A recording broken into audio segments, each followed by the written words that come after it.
To my world, see the way I see it, no matter near or far, it is a sight worth seeing. Step into my world, see the way I see it, Rivah TV.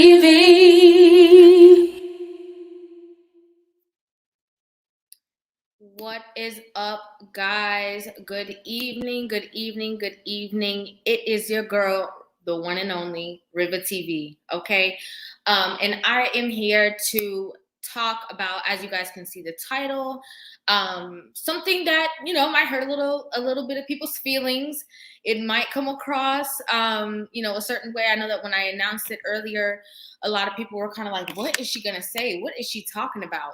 But I think it's a conversation that's extremely necessary. Shout out to you, Cedric, in the chat. Was ready today with the popcorn. Okay, was ready for the conversation. Hi, Eric. How are you? Good evening. This is something, like I said, that I think is extremely, extremely interesting and serious. A serious topic that we need to talk about. Make sure that you guys, if you are on your way into the chat, to go ahead and like this stream, please. I am, of course, going to be dropping the link so that you guys are going to be able to call in. But I just wanted to talk about some points. This conversation actually, this topic actually, I should say, yeah, you got in early this time, came to me honestly randomly. I was just kind of like thinking about certain things, and this came in, and I was like, you know what? I think that this is a conversation that needs to be had. I haven't seen this conversation anywhere. So it's truly just something that I feel like I got to download, and I wanted to talk about it. I know that a lot of people are experiencing a lot of things in this aspect. So we're just going to go ahead and dive right into it. So we have a lot of people who get into relationships. Okay, these men get into relationships with women, and it is, they're led to believe that their woman is going to, quote unquote, support them, you know what I'm saying, have their back, build that partnership with them that a lot of women claim to do. I'm gonna have my back. I'm gonna be a ride or die. I'm gonna support my man's dreams. I'm gonna support my man's visions. Yeah, she's supposed to be your biggest cheerleader. Unfortunately, we have a lot of women who are in relationships with men, but unfortunately, instead of supporting their vision, they're actually plotting against it. Yes, like the video, y'all. Thank you so much. They are plotting against the vision. They are speaking things against the vision. They don't really want their man to be so successful. They don't really want him to make it all the way, right? Like they say that they're supportive of their man's dream. They say that they're supportive of his vision, but at the end of the day, deep down, they really aren't. Okay, so this is like a huge hindrance to the man, because here he is thinking that, like, oh, my woman has my back. My woman is supportive. My woman, I went to her. I talked to her about all my plans, and she seemed like she was 100% down with this. But secretly, you don't know that she's not. So I did write down a couple of notes because I wanted to make sure that I hit every single point without missing anything, because of how serious this topic is. Yes, that is self-sabotage. So they want that happy wife, happy life lifestyle, right? So sometimes it's at the cost of their husband's, their dreams, visions, plans, all of the things that he wants to accomplish. When I say they want that happy wife, happy life lifestyle, a lot of these women want what they perceive out of marriage, what their dream was ever since they were a little girl, right? So if I wanted, ever since I was a little girl, for my man to, always be there every single night with me, when I come home, he's there, thank you so much. Thank you. Hi. I want my man to always be around, always be there with me, always, I'm cooking dinner and he's home in the evening time. If my man has a vision or has a plan that requires him to not be home as much, a lot of these women, because it's not fitting that happy wife, happy life narrative, oh, I'm not happy. I don't feel good that I'm not going to be able to spend a lot of time with him because of what he is driven to do, because of his vision, because of his plans, because of his career. I'm low key going to sabotage it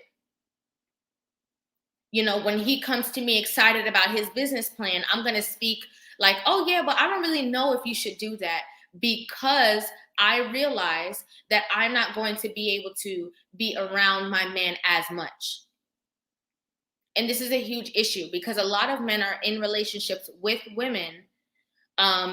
Thank you so much. A lot of men are in relationships with women, and they don't realize how detrimental that is to their vision and to their plans.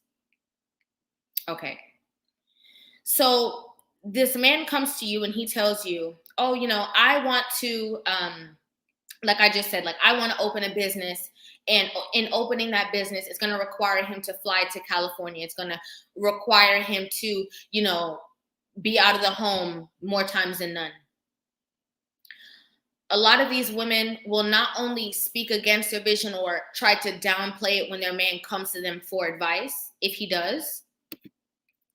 What a lot of these women will also do, which is very, very horrible. A lot of these women will secretly start to despise their man because of his planning, and then all of a sudden they will give their man all of these responsibilities that he has to take care of, so that he doesn't have time to focus on his vision, and so that he doesn't have time to focus on his plans. Let me go ahead and focus on, let me tell my man that I'm not going to be able, I have to pick up extra hours at work, so that being that somebody has to be home with the children, if I am at work or if I'm picking up extra hours, he doesn't have time to focus on his vision. He doesn't have time to be able to fly to California. He's going to find something that I would redeem more realistic, but not that it's not realistic to the man, and not that he's not capable of achieving these things, but it's not realistic to my goals, because I need to be happy, because it needs to be about me. So men will get into relationships, they're talking to their women, and they're thinking that they can confide in these women. They're thinking that they can open up because the enemy is supposed to be outside. The enemy is not inside. So I can express myself freely because I'm home. I can express myself freely because of the fact that this is a person that is going to be benefiting. But not realizing that in expressing yourself to this woman who is in your home with you, she is helping, she is assisting with the enemies on the outside of you. Because she's purposely giving you horrible advice, purposely giving you the wrong direction. It is so real. It is so real. And I saw this comment too. It's so tough to hear. It really, really is. It really is. And I knew that this was going to be a really hard topic. That's why I wanted to take my time with it, because there's so many details that I don't want to be missed. And it's something that we genuinely have to talk about. Because she's purposely assisting in the destruction of your dreams, your visions, and your plans. And again, this is something that's supposed to help your family, help her livelihood. But it doesn't make me feel good that my man's not going to be around all the time. So I'd rather act like I'm supportive so that me and him don't argue. But deep down inside, I know that I'm not too happy about this. So you know what I'm going to do? I'm going to say, you know what, babe? I don't know if that's a lucrative business. You sure you want to do that? Because I heard some people who did that before and it failed. Literally making up stuff. Okay? Hi, Eugene. Hi, Eugene. Literally making up stuff. Just so that her man can be at her fingertips to fulfill whatever purpose that she wants him to have for her. Because she knows for a fact that if her man is able to be successful in whatever it is that he's searching for that doesn't fulfill her plan or her visions or her wants, that he's not only going to have more options, but he's going to become the man that she can no longer attain.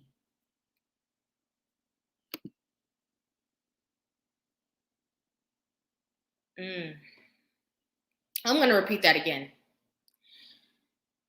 A woman who does these things is very well aware that if this man is able to achieve these things, if he's able to achieve this vision, this plan, this business idea, if he actually is successful with this, which he can be because he's my man and I know that he can achieve these things, I'm going to do whatever I can to hinder him, because he is going to become the man that I no longer have access to. He is going to become the man that I cannot obtain. So I'd rather keep him on this level where I feel comfortable. Thank you guys so much. Thank you guys so much for the comments. I really appreciate it. You see a lot of these women who will, like I just said, purposely stand in the way of his vision. Again, for those of you just coming in, you know, they see that the man has all of these things going on for him, and for him to be able to excel, right? It's going to take him. Thank you so much. It's going to take him like, oh, you know, I'm going to have to meet with this person and that person at 5 to go ahead and build this business idea. And I'm going to have to meet with this person at 7 o'clock. So I'm not going to be able to be home for dinner on time like I usually am. But I'm going to go meet with them, because if I talk to them about this, they'll be able to help me with my strategy. They'll be able to help me with this, and they'll be able to help me with that.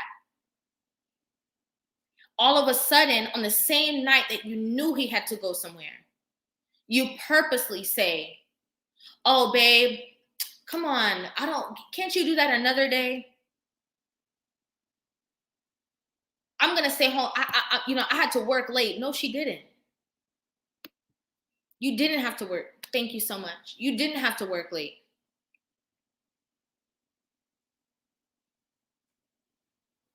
You're doing these things again to fulfill your own desires, your own, exactly, selfishness.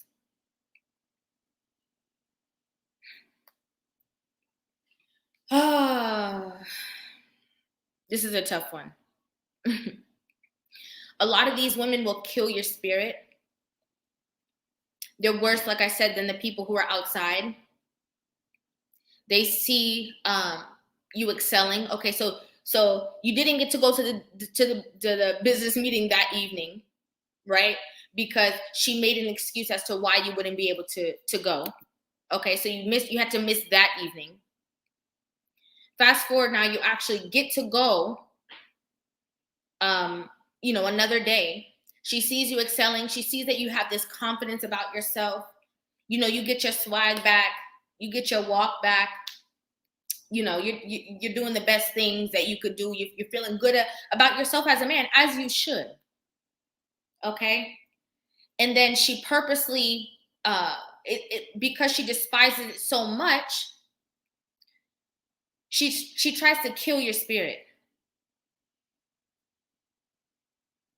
Why you walking around acting like that when you got one little business meeting, and then all of a sudden now you want to act like you're all this and all that?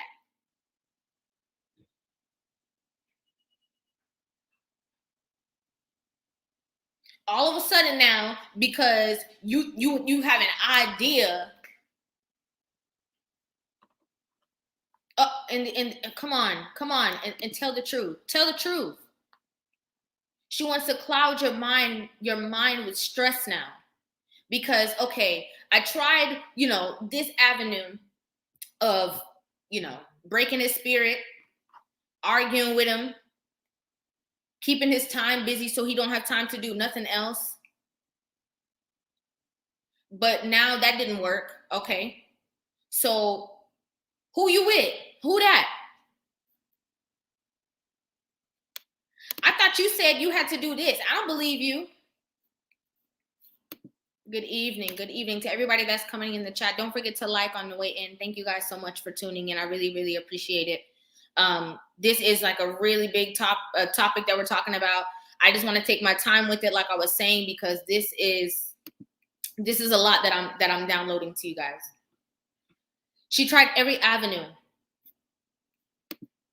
Hi, thank you so much. She tried to kill your spirit. Now she's accusing you. to take all of your energy. Because if I have all of his energy, if I'm arguing with him now because he's excelling, at least I'll break his spirit enough so he won't even have the energy or the time to do those plans.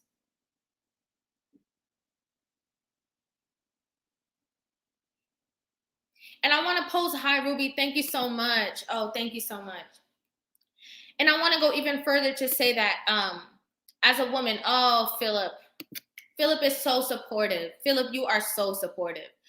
Thank you so much. Thank you guys. I can't keep up. I know. Thank you so much for tuning in. I really, really appreciate it.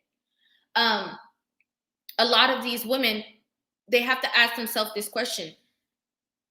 Are you so insecure in your relationship that your man excelling has nothing to do with you? That you feel so detached from the situation that you feel like, okay, well, you know, if he does this, he's going to get on. Oh, I don't have time for this because when, you know what they say, when he get on, he's going to leave me. Why aren't you feeding the vision that's supposed to help you in the long run? You say you want a high value man. You say you want a man that has money. You say you want a man that can provide for you. You say that after you, exactly. You know the rest of the. I didn't want to say the song, but you know the rest of the song. You say you want all of these things. You say you don't want to have to work after you have children. That's what you say. You're with a man who's building something. He's starting something from the ground up, and you're there. But because of your fear,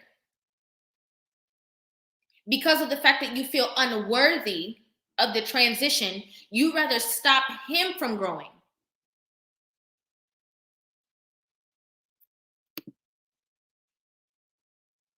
Your man is doing his own thing. He's building his business. All of a sudden, you got a business plan. Okay, you didn't have no business plan. All of a sudden, now you have a business plan. You have a vision.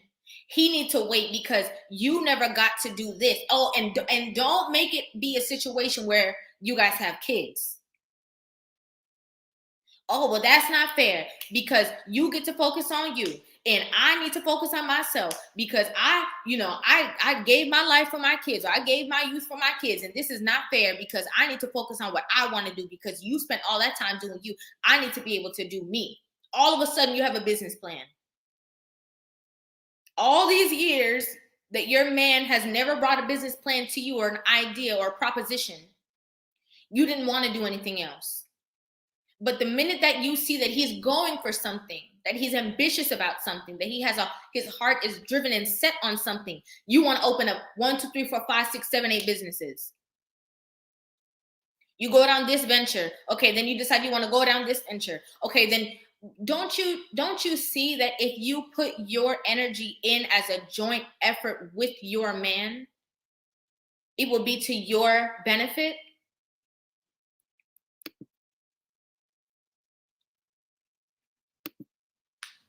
Good night, Ebony. Thank you so much. Thank you so much. And guys, y'all gotta bear with me, okay? Because I'm trying to do a lot of things at once, but I really want to hit my talking points. And again, everybody stay tuned because I am gonna take callers.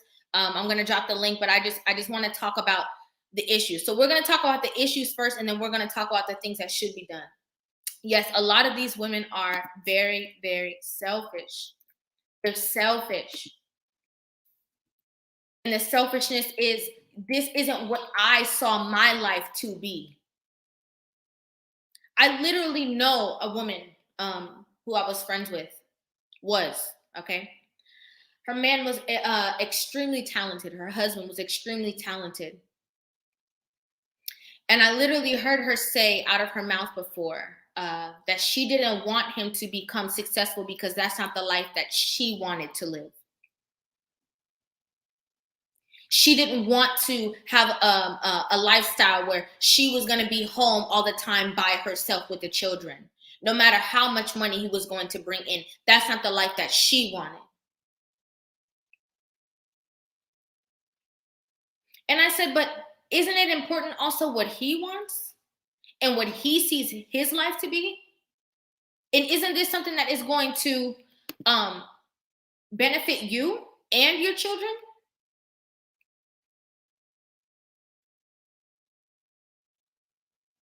Because it's not about the benefit. It's not about the lifestyle that's going to lead. You know what it's about? It's about my plan and my life. When I was a little girl, I saw I was going to grow up, my man was going to be there, my kids are going to be here, and da da da da. And because this is not fulfilling that for me, he can't do that. Because why? Happy wife, happy life. And a lot of these men don't know. They're not aware. They're trusting that they can confide in their wife. They can confide in their woman, because there's no way that she would not want to assist me. There's no way that she would not want to help me with my vision and my plan. And these women are literally telling them the complete opposite of the thing that they should do.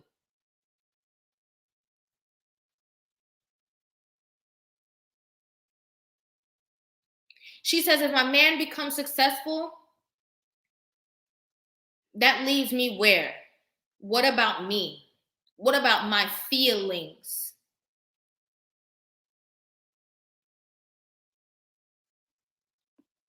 And a lot of these women, I see this comment right here: if she refuses to get on your program, cut her off, period.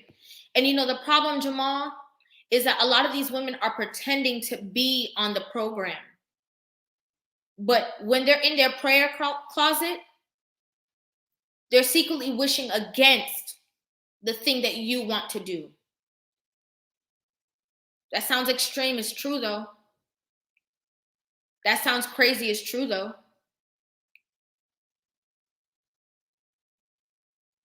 This is when you become a liability to your man. He cut everybody off to focus on his vision and his plan and his family unit. And he's saying, you know what? I need to go ahead and just focus on my family, my this, my that. Let me keep all the doubters. Let me keep all the haters at bay so that they can't infiltrate my mind and my vision and my plan, because I need all of my energy inside of me. I only can be around the people who believe in my vision. I can only be around the believers. Not realizing that in his unit, in his family unit, you don't have a believer.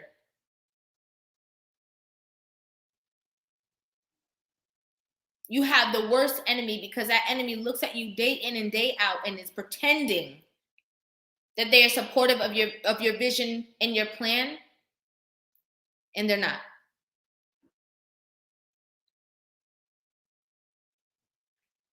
Okay.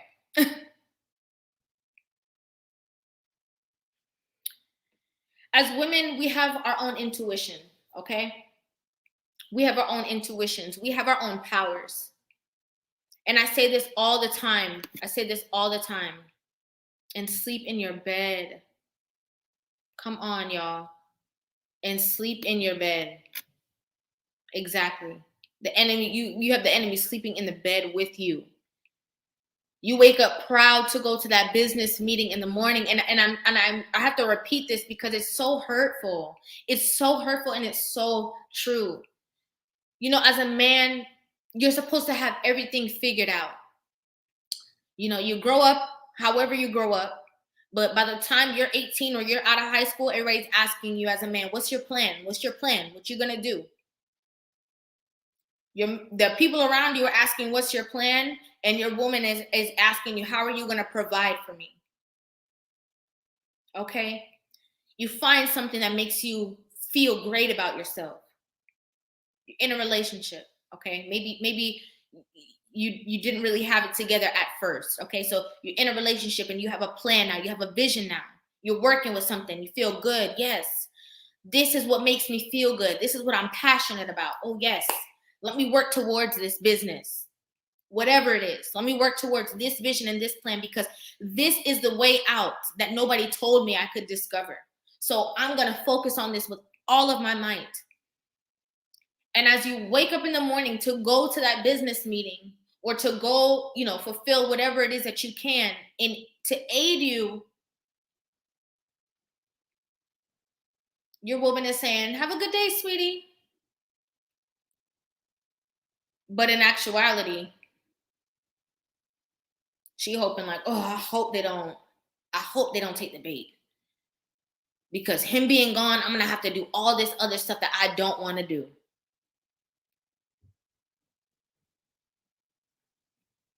It's hurtful. It's hurtful.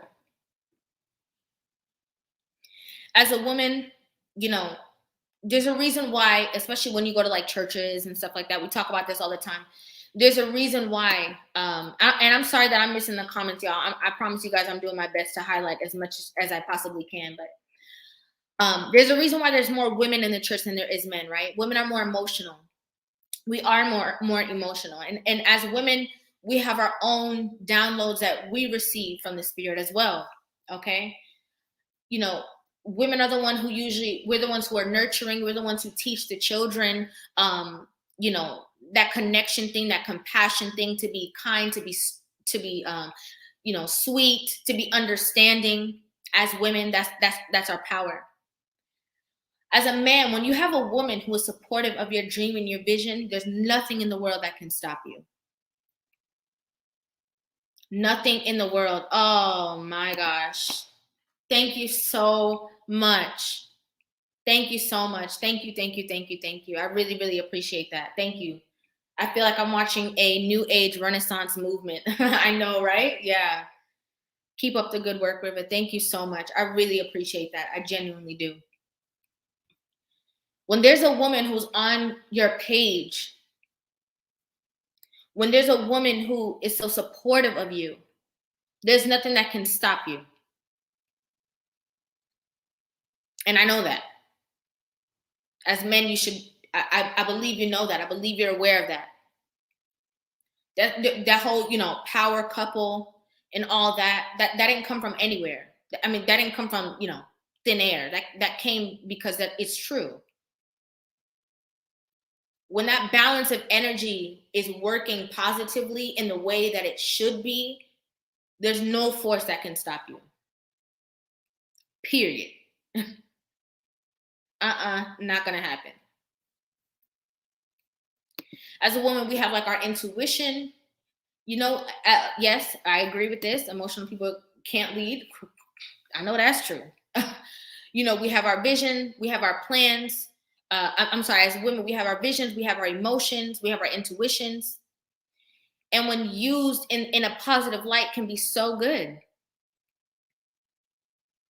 As a woman, you're supposed to be supporting your man's vision. You're supposed to be out there researching all of the information so that he told you one thing. Your man told you that he wanted to be a painter. He went to work, okay, came back. By the time he came back, you have everything written out for him on a notebook. Guards of the culture. This is facts. You have everything written out. Okay, babe, so it says, so I did my research. It says that this here says that this is how much money we need to start the business. And this is what we need to do this. And this is this. Because you know why? You feel a part of it.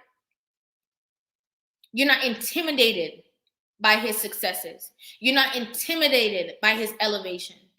You know that you're a part of that. You're so much into it that you talking about 4 or 5 years down the line research that you've done. And then they say, hold on, wait. How do we have to start again? Because I think, let me talk about starting again. Because you're so invested, because you feel like it's you as well. Isn't that the whole point? To be one with somebody? You're not separate from this person. It's the two of you together working towards achieving things in life.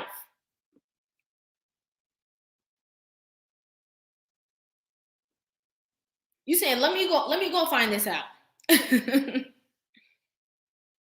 when he wakes up to go to his business meeting or to go do whatever the things that he needs to do, you can't even breathe without thinking about the things that he's doing. You can't wait for that phone call to find out. You can't wait for that phone call to find out what happened. What happened? What did they say?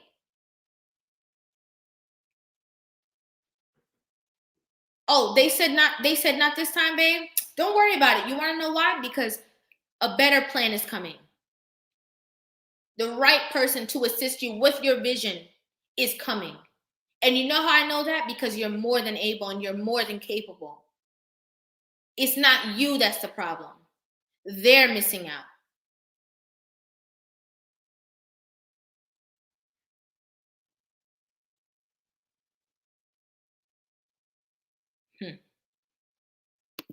A lot of these women say they want all of these things. Oh, I want a high value man. Oh, I don't want to have to work, after I have a baby, and I want this and I want all of that.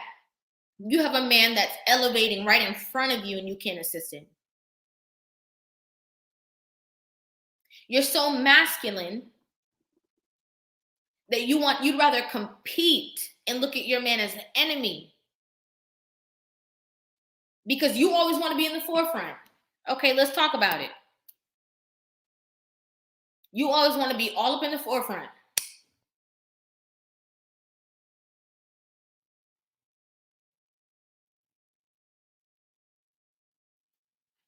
You want to be in charge, the lead. Your man have a leadership position. You want a leadership position. He have a business. You want to go ahead and have a business. You want to compete. You want to be the head of the household too. Not realizing that you both can't go at the same time. If he has a vision, get on his accord. Assist him. And then things will turn around again.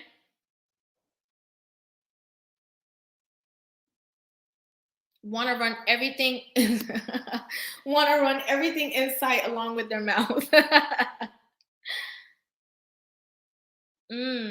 As women, we always talk about these conversations and women always say, oh, as women, we always talk about the problem. The problem. What's the solution? In this conversation, I'm going to give you a lot of solutions. The solution is to take a back seat. Be what you want from somebody else. You want to get into a relationship with a man, you want to do all this, you're with a man and you can't even support his dreams or his plans because they're not lining up with yours. How about you support it? How about you get so attached to his vision and his plans that you start doing some research? There's so much strength in femininity. There's so much strength in feminine energy, the divine feminine energy that us as women have. Our womb energy. A man gives us something and we can multiply it. Allow him to give you that vision and give you those downloads and trust you enough that you can multiply it and assist him with it. Make it bigger and grander.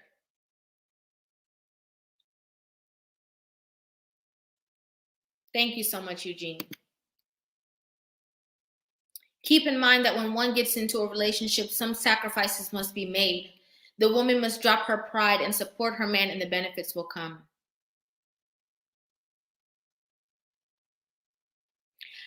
There's women of other cultures, okay? And I'm not saying that this is not, at all alive in no other cultures. It's only our own. But there's men that would, a conversation that Chantel and I were having today.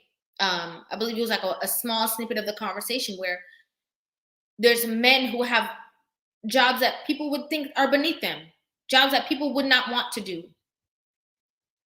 And their woman is gearing them up to go to work and gearing them up to come home.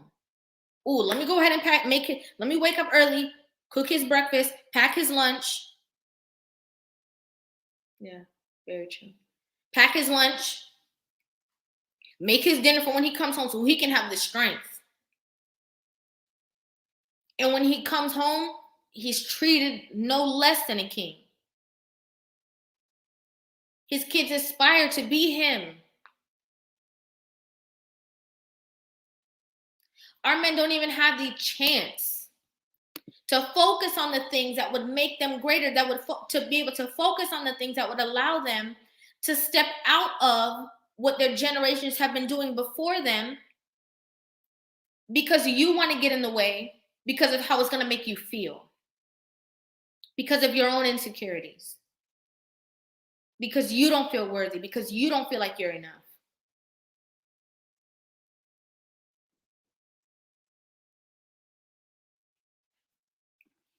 As a woman, it's so important, it's so vital that you speak life into your man, speak life into his visions, speak life into his plans, motivate him. What you have between your legs is not enough. Anybody can offer that. Literally. Literally, people just offer that. People just kick it open and offer it.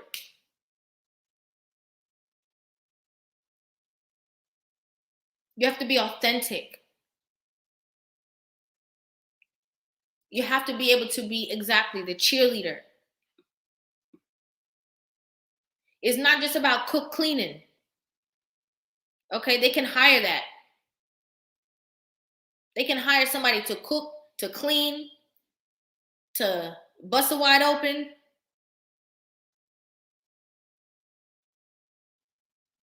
All of these things that we talk about. You know, I'm not no slave. I'm not going to cook. I'm not going to clean. I'm not going to do this. What do you think this is? I'm not going to, you know, turn around and do this and do that. I don't got time for that.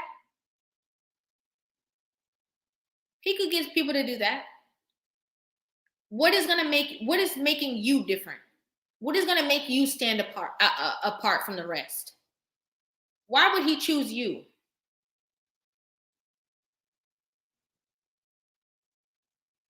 You arguing, you got an attitude, you're competitive, you're not assisting him, you're doing everything that everybody else is doing. So why would he choose you, but you want to be a wife?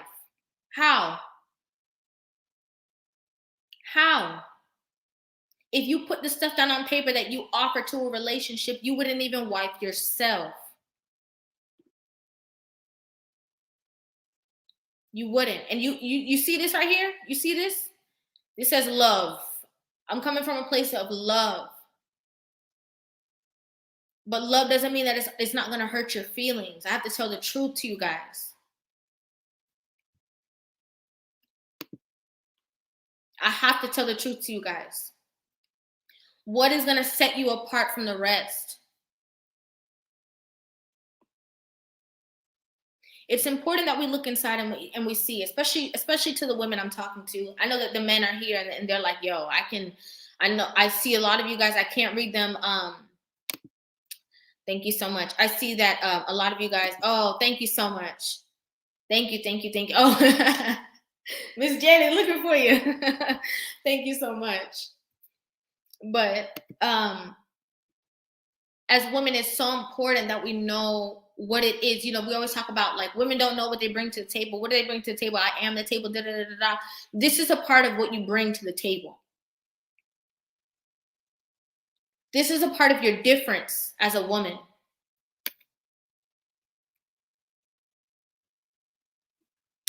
What did Eugene say? I see a lot of people responding to Eugene, but I don't see the question.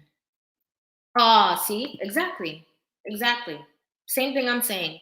What is it that you can bring to the table that's going to set you apart, that's going to make this man say, you know what, I'm going to put a ring on her finger? Because motivating, right? Some people are going to say like, oh, well, you know, if these men already have money, we don't, you know, who cares if she's hating on his dreams and his, blah, blah, blah. You know, this is this kind of man. But a man that already has it doesn't need motivation. Yes, he does. In different aspects of his life, he does. This is only one aspect we're talking about.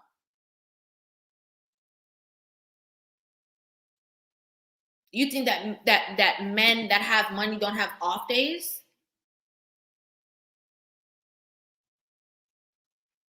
You think that men that have money don't have it where they don't even feel motivated to go to the gym to eat right?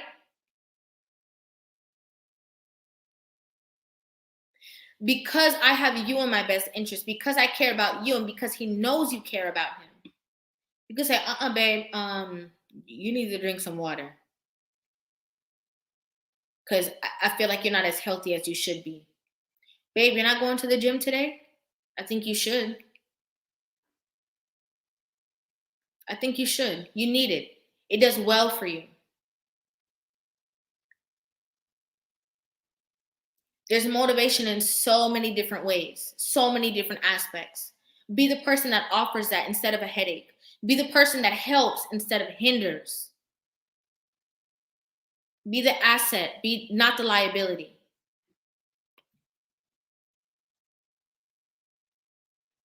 It's important. And don't worry, I do see the stuff that's going on in the chat. I'm gonna make sure that I make my moderators tonight so that you guys can go ahead and deal with that. Because I see it, but I can't, work on that right now. A woman should be creating a place of peace for her man so that his visions thrive.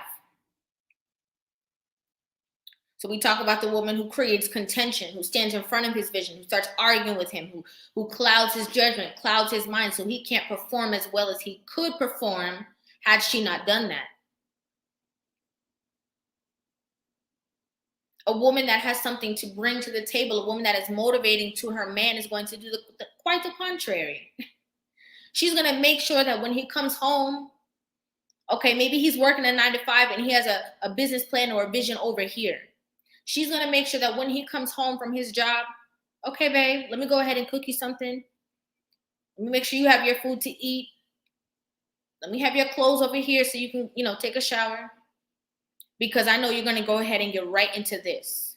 And you need your mind free and clear to be able to think clearly, focus directly on the things that you need to achieve and you need to accomplish. So I'm going to give you that space and that freedom to be able to. And I'm also not going to nag you when you come home and talk your ear off and tell you how my day went.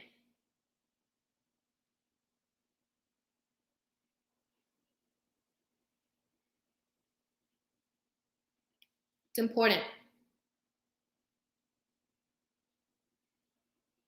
You love to go to lunch and you comparing your man with Sally's man.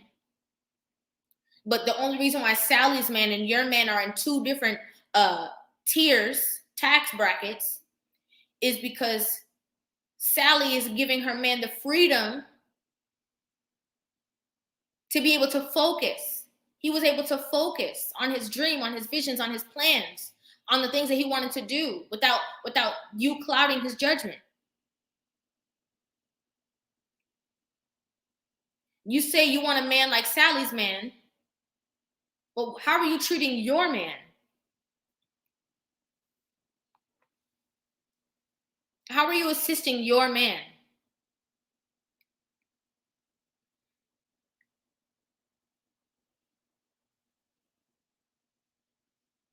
As women, we're required. As women, we are required, okay, to be able to give our man the ultimate pep talk. We are the cheerleaders. We're the ones to say, okay, babe, you can do this. Oh, but babe, I don't know. I tried this avenue and I tried this avenue. I don't know. Maybe I just shouldn't even worry about it. No, babe, you can do this. Because there's greatness on the inside of you that other people need from you.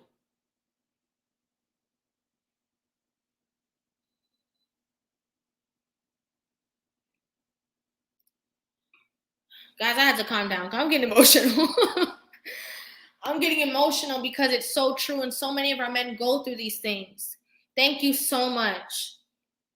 It's women out here who won't even fix their man a plate, but want him to be a provider, protector, mind reader, and 6 feet or above.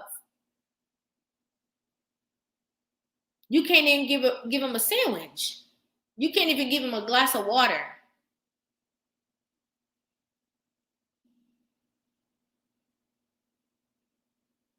It's hurtful.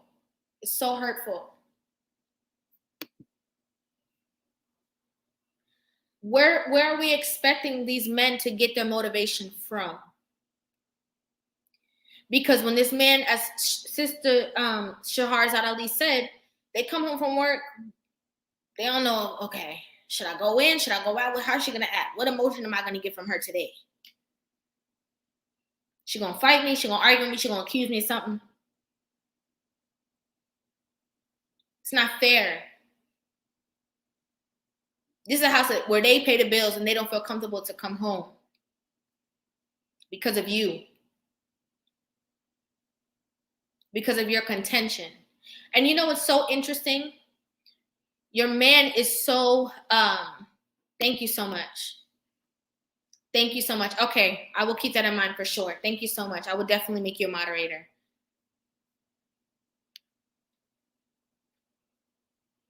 We have so many men, I'm sorry, I forgot my point because of that text, but we have so many men who don't have, where are we expecting them to get motivation from? They come home to us arguing, fussing, fighting.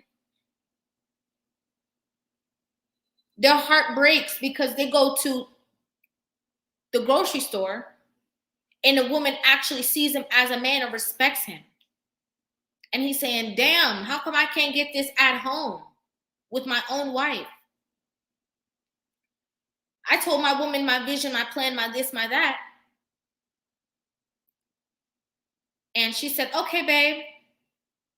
But I haven't heard anything else from her. She's not even giving me anything to work. Maybe I should quit. Maybe I shouldn't. Maybe I'm not worthy. Maybe I'm not enough. Oh, hi, my sis Rebecca in the chat. Hello, beautiful. Hello. Yeah, see, Rebecca, yeah. Our women, our men need this, and our women need to do better. We need to do better.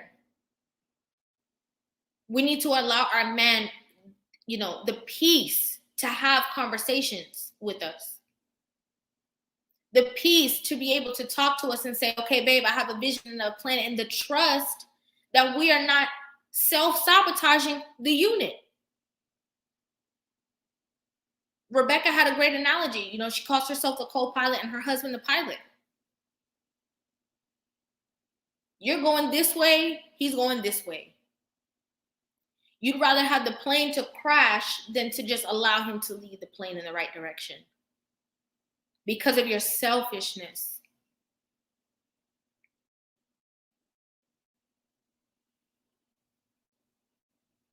I knew this comment was going to come. A man is supposed to have all that together before he gets a woman. Okay. Everybody doesn't. Let's talk about it. Everybody doesn't. Everybody is not a high earner.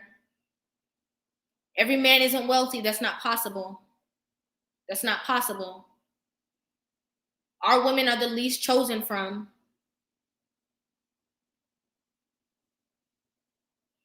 And this is something that we have to talk about and dispel.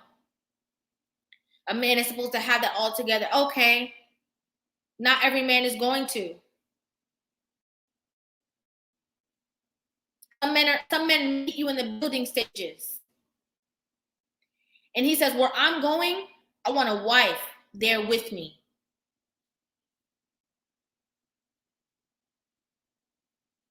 Meets you, you guys get into a relationship, he wifes you. And we have women that are going to say this. Oh, he's supposed to have this together. You still trying to do that? Oh, you might as well just go get a regular job. You might as well just stay where you are. You might as well just stay in that job. Down talking you.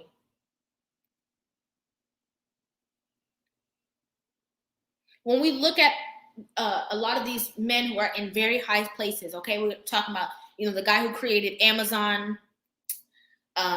Jeff Bezos. I can name a million other people, but we're just going to use his name, for example. And I see you guys waiting to come on, and I'm very excited to talk to you guys. Just, I promise I'm going to start taking calls in a second. But when we see these men who flourished, these were not men who already had it together. But you know what they did have? The peace to be able to focus, the peace to be able to plan, the peace to be able to put their plans together to create something. Not somebody speaking against them. Not somebody bashing them for planning.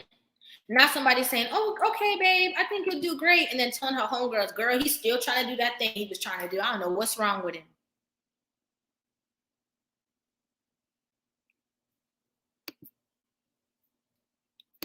I'm dropping the link again for you guys. I do have a couple of people waiting first, but I am going ahead.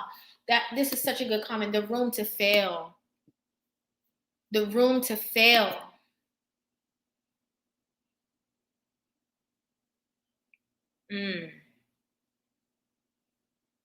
And I'm not even going to entertain some of the foolishness in the chats because it don't make sense. Okay, because over on Rivah Gang, I have some authentic people who know exactly what I'm talking about. They don't have to second guess where I'm coming from. They don't have to second guess what I'm saying. They feel me. They know. They're connected. The room to fail. A lot of our women don't even give our men, okay, I'm going to trust you. You had this vision and you had this plan. Okay. Let's go ahead and see how it works. One bump in the road. Okay, you see, this is why I didn't want to let you do that because I knew this wasn't going to work. So quick to jump ship. So quick to jump. One thing happened. The person just didn't answer the phone. They didn't say they weren't gonna invest in the business. They just didn't answer the phone. I knew this wasn't gonna work. You see, that's why I told my mom I should have married Anthony. Because Anthony, he may be a bank teller, but soon enough, he gonna be a manager. But you over here still trying to get it together. Okay, but the man didn't answer the phone. You guys break up now. The vision and the plans come to fruition because the fact that they were gonna come to fruition was never in question. These visions and these plans were always going to make it to the finish line. But because of your lack of patience, he get into a relationship with somebody else. See, I don't know why because you know how they do. Oh, he just want to be with her because, she, because when it was me, I don't know why he started lying to people. Oh, the only reason why we broke up is because he cheated on me. No, he didn't. No, he didn't. Now you're just making up stuff to cover the pain because your feelings hurt. Oh no, because when we was together, he did have, he told me about the plans first. Okay, you're not reaping any of the benefits though.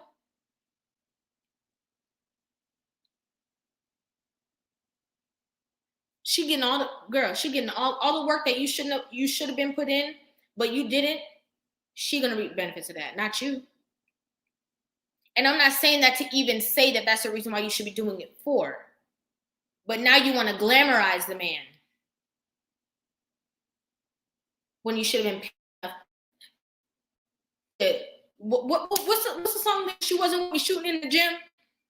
You should have been patient enough to shoot with him in the gym. But you wasn't. Taurus Truth, thank you so much for the super chat. Story of my life. Super insecure females who want a relationship but ruin it with accusations of cheating, being very argumentative, alcoholic, making my life a living hell for no reason. I make over $164K a year. I don't have time for the stress. I feel that. Rebecca, I saw you and I was gonna add you. Can you come back, please? I dropped the link again. Please, Rebecca, I really, really, really want you to chime in on this. Please, my sis, I need you. She was shooting at him in the gym, okay? Shooting at him in the gym. Not shooting with him. Oh, gosh. I'm going to give Rebecca a minute. I don't know if she's jumping back in or what happened.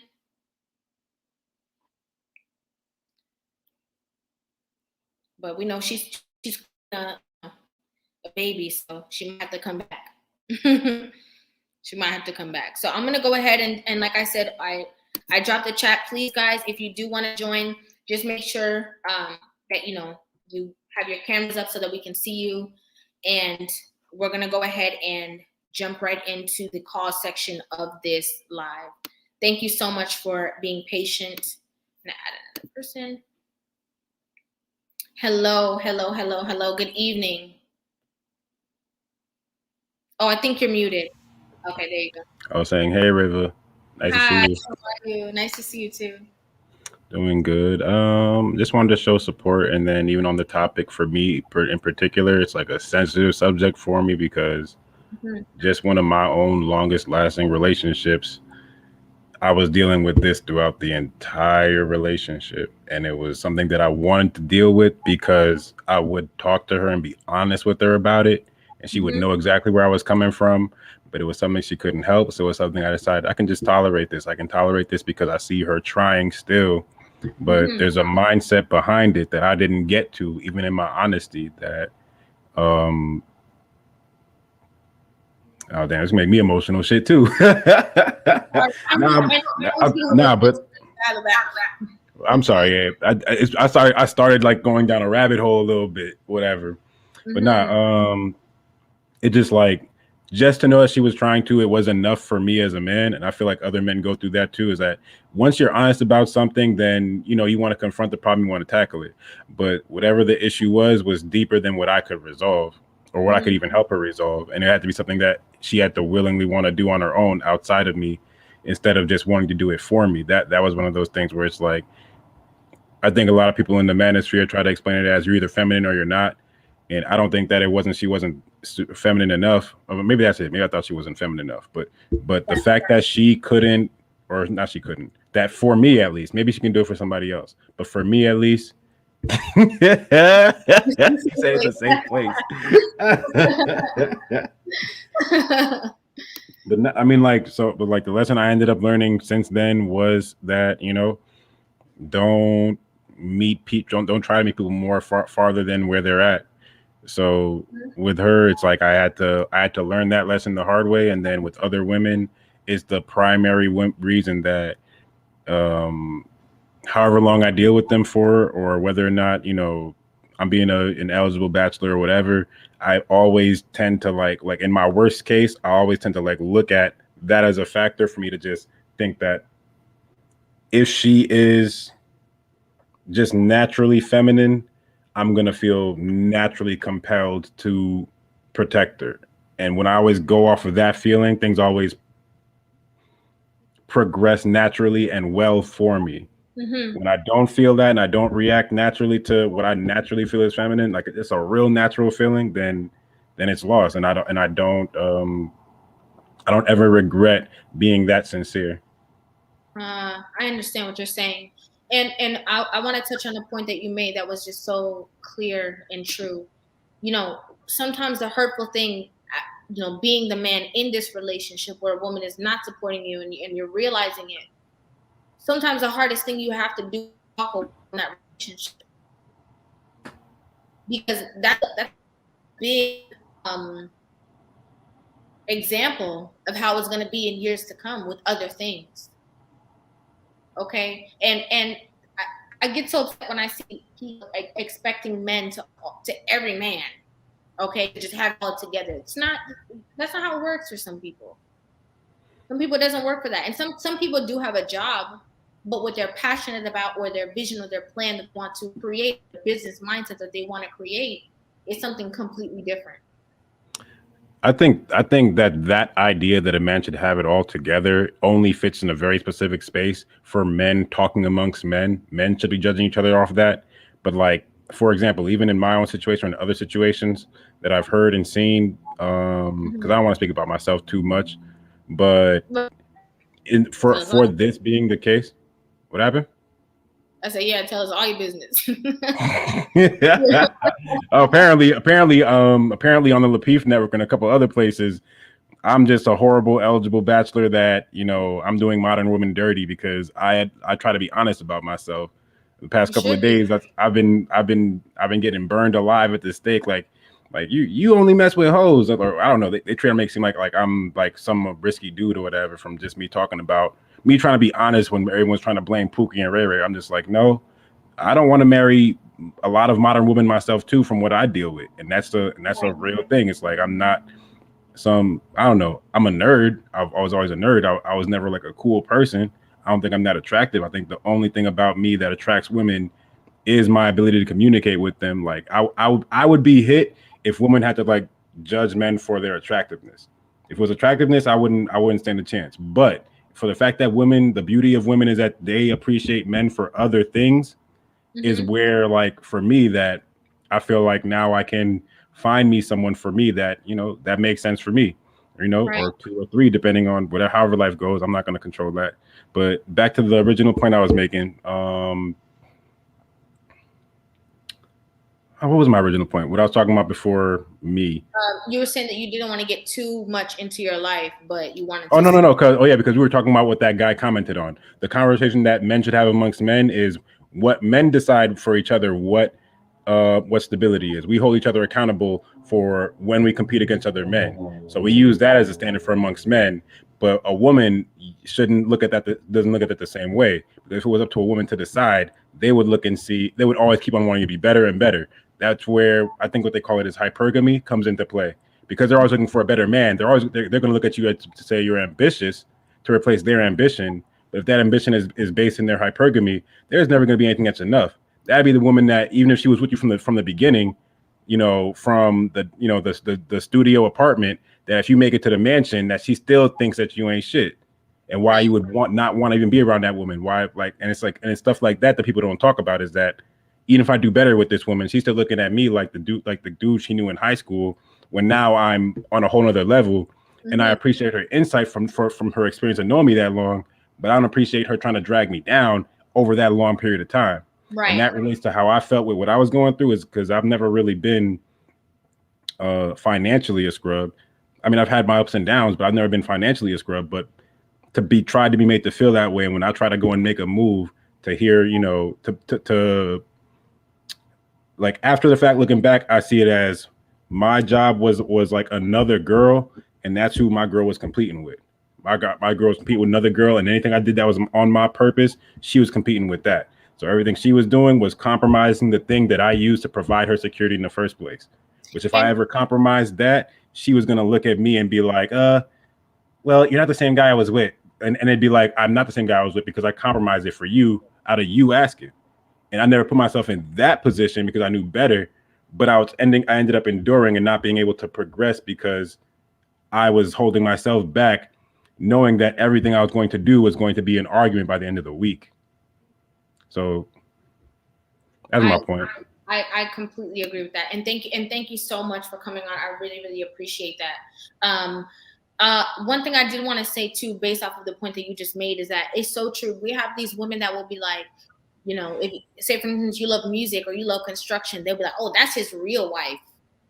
Why are you putting that into? Why are you equating those two to be the same exact thing? Why are you making yourself and an entity or a thing or a business the same importance as you are in his life? Why are you even comparing the two? Why are you even putting them in competition? Why are you putting anything in competition with yourself? I mean, I think it's natural. Oh, I'm sorry. It's like a leash. Yeah. Yank. To say, oh, spend more time with me. Spend more time with me. How? We're trying to keep the lights on. I try not to blame women too much in general for that, because I feel like every woman I deal with like has some like I don't want to call it jealousy, but some type of desire to be number one in a man's life. It's like that's just the compromise you're expecting her to make, that you should be able to gauge. Like if I was able to gauge that my woman could have made that compromise ahead of time, then it would have been better for me, because she wants to be number one, but she wants to be in a relationship too. So now she's prioritizing our relationship over just being number one in my life, you know, because if you're going to be number one in my life, maybe it's not going to be for that long. I'll make you feel a little bit better. I'll boost your head up a little bit, but then that's not going to be my lifetime thing, because I can't. You're not going to be the thing that gives me a purpose. You know, you can't live on the pedestal for too long. Right. I won't put myself on the pedestal for too long. So how can I do that for you? Right. That's another issue of like reciprocity in a relationship. That this thing goes deep. There's layers to this. It's true. It's so true. Thank you so much for coming on Just Another Zoe. I really, really appreciate the support and you coming up here and sharing your perspective. Thank you so much. You're welcome, Rivah. I appreciate you too. Thank you. Thank you so much. Hi, Jack Spade. Good evening once again. Happy holidays. Good evening. How are you? Hanging in there. So as usual, I'm going to make this quick. Let me see if I can get this down in 1 minute and 15 seconds. You don't play, okay? You don't play when you say you're keeping it quick. But the title is, are you secretly hating on your man? And I'm going to say yes. And a lot of it is tied into consumerism. Mm-hmm. We are all pretty much trained from the time that we are born, through our parents in the education system to get an education, to make money and spend money. Myself, and I do believe a lot of the people in the chat, their occupations are tied into people buying goods and services from our employer. So yeah, we are deeply tied into consumerism. So a lot of times when the women, quote unquote, are hating on the men, they're actually looking at the man from the perspective, does he have the ability to assist me in being able to be a consumer, help me to be able to buy more. And the men that might not have the ability to help the women to buy more, those men are the ones who get disrespected. It's something that I believe is a creation of post-World War II economic advances when it comes down to changes in income earning opportunities, and it has pretty much stemmed down to this generation because it was prominent when it comes down to Gen Xers. Same thing when you go to college. People don't go to college to quench their thirst of knowledge. They go to college to be able to get a education or a certificate so they can make money. So I think a lot of that ties into the hatred. I wouldn't even call it hatred. It's just the unrealistic realities of men, and even in life. Because some of the women, they dislike the fact what kind of job they have, and it's not enough for them to buy the thing. Once again, consumerism, buy all the things that they desire. Yeah. And that I actually went a minute and 30 seconds, but that's it. That's yeah. Wow, that was quick. That was so quick. Thank you so much for coming on. I really, really appreciate it. Thank you. All right. I know today is Tuesday. Everybody have a great Wednesday. Oh, thank you so much, Jackson. You're so sweet. Thank you so much. Take care. You too.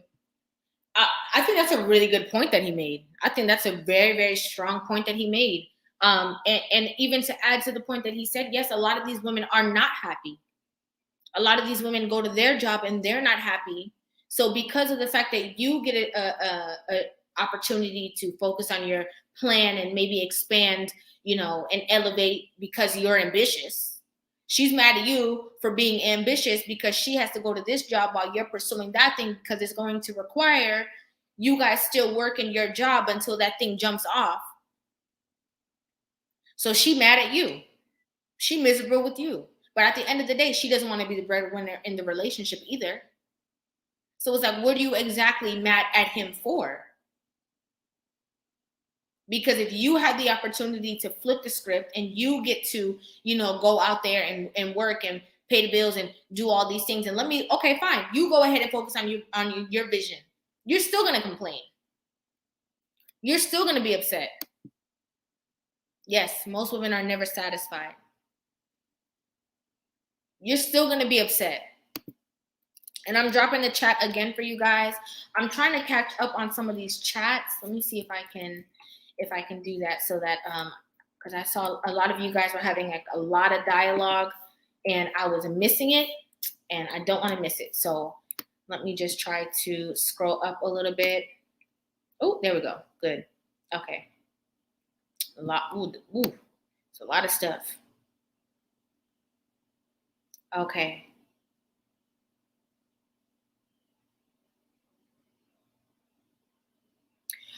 So Stanley White, glad my wife was willing to build alongside of me. I had it all before we met, but lost it all. She stayed down and now reaping the benefits galore. Had it all, lost it all. Because grace was there. Because she had grace with her man. And again, I'm not saying nothing so that anybody can reap the benefits of nothing. You stay down because you're going to reap the reward. No, you're just supportive of somebody else because you understand that you two are individuals. You respect your man as a different entity outside of yourself. You're able to be a true friend. You're able to bring assistance into his life.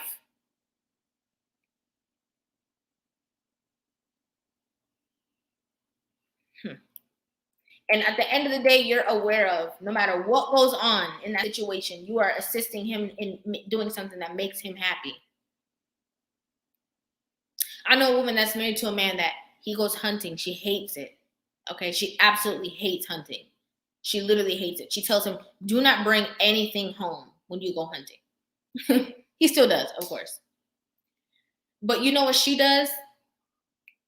She's like, I don't like hunting, but you like hunting. You go hunting with your friends. You go have a weekend. Go with your friends, go to the cabin, go hunting, do your thing because that's something that makes you happy. Our women can't even do that. The minute that you walk out the house, you call him, where you at? Where you going? Who there? Who all there? FaceTime me. Tell me you love me. I said I love you. Why can't you say it back? So this one says, everything doesn't happen overnight. The successful people actually fail more than the successful people, only because they never stop trying. Exactly. A lot of these people that we see that have money, that have resources, that we deem as successful financially, do you know how many times they got it wrong? Too many times.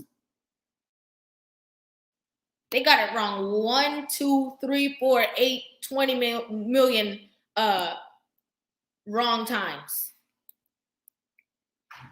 But they were allowed the grace to keep going. They were motivated for them to continue. They were allowed the space to keep on pressing and focus on that thing.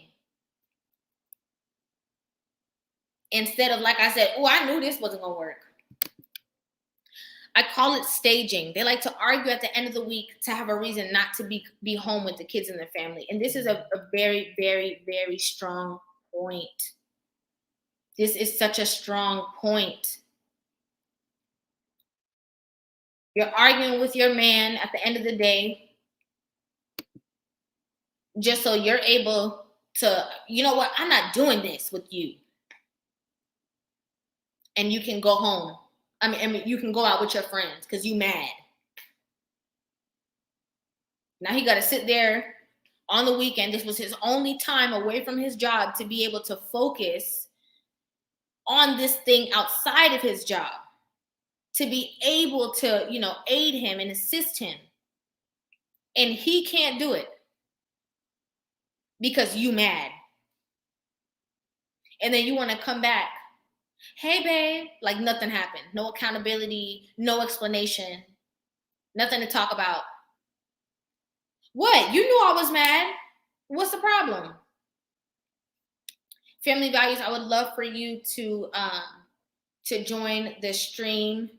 Please, I'm going to drop the link right now for you if you haven't seen it already. And yes, thank you so much. Make sure that you guys are continuing to like the video. Thank you guys so much. Hi, Eugene. How are you? I'm doing fine. You? I'm well. Thank you so much for asking. All right. I want to say this, as I watch all these streams, it made me reflect on the 4 relationships I had. And I know the last couple of relationships, I feel as if I had to put on a song and dance, to show my love for them. Mm-hmm. And, it made me think about, this subject about men having to stay on their purpose so that not only, they can get themselves together, but now they got another purpose, when it comes to being, the protector, the provider, and the problem solver, because they know they have to get themselves together. And evidently, some women, do not understand that. Uh, Ladies should realize, hey, they know you exist. They're not ignoring you. Okay. Mm-hmm. And, you just got to be patient. They're going to find time. You know, I mean, if your man really, really, really loves you, they're going to find time, to spend with you. Okay. And I Mm-hmm. think that's one thing it's one thing these ladies have to realize. And also, from learning, from watching all these content creators that I always watch, you know, I learned a lot from them, especially from the women content creators. I learned a lot from them. So if when I get into a relationship, I could really put my knowledge to the test. And again, I really appreciate you and others. Thank you. I think that's what I have, and I appreciate it. Oh, thank you so much, Eugene. I really, really appreciate that. And thank you for always showing support. You are always tuned into all of our content. We see you everywhere.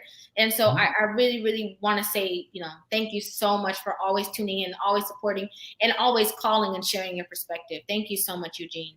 It's my pleasure. Thank you. He's so nice. Hi, how are you? I am pretty good, actually. How are you? I'm good. Thank you for asking. All right. This is a bit off topic. Okay. If you don't mind, it's about guys who think that they can go overseas and find a girl Okay. or a woman. Mm-hmm. Currently, I've been living in Hong Kong for about 6 years. Wow. Yeah, and before that, I lived in Shanghai for about a year.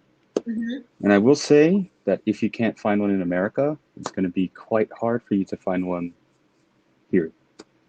It's going to be hard because like the traditional values here are a lot more extreme than what they are back home.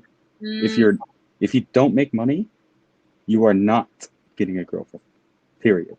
Mm. It's not like, oh, I'm tall, dark, and handsome. No, that doesn't work here. What they consider a man here is taking care of your family. They don't give a shit about if you, excuse my language, sorry. It's They okay. don't care if you have a big beard, if you're tall, if you got a six pack. That stuff does not matter here at all.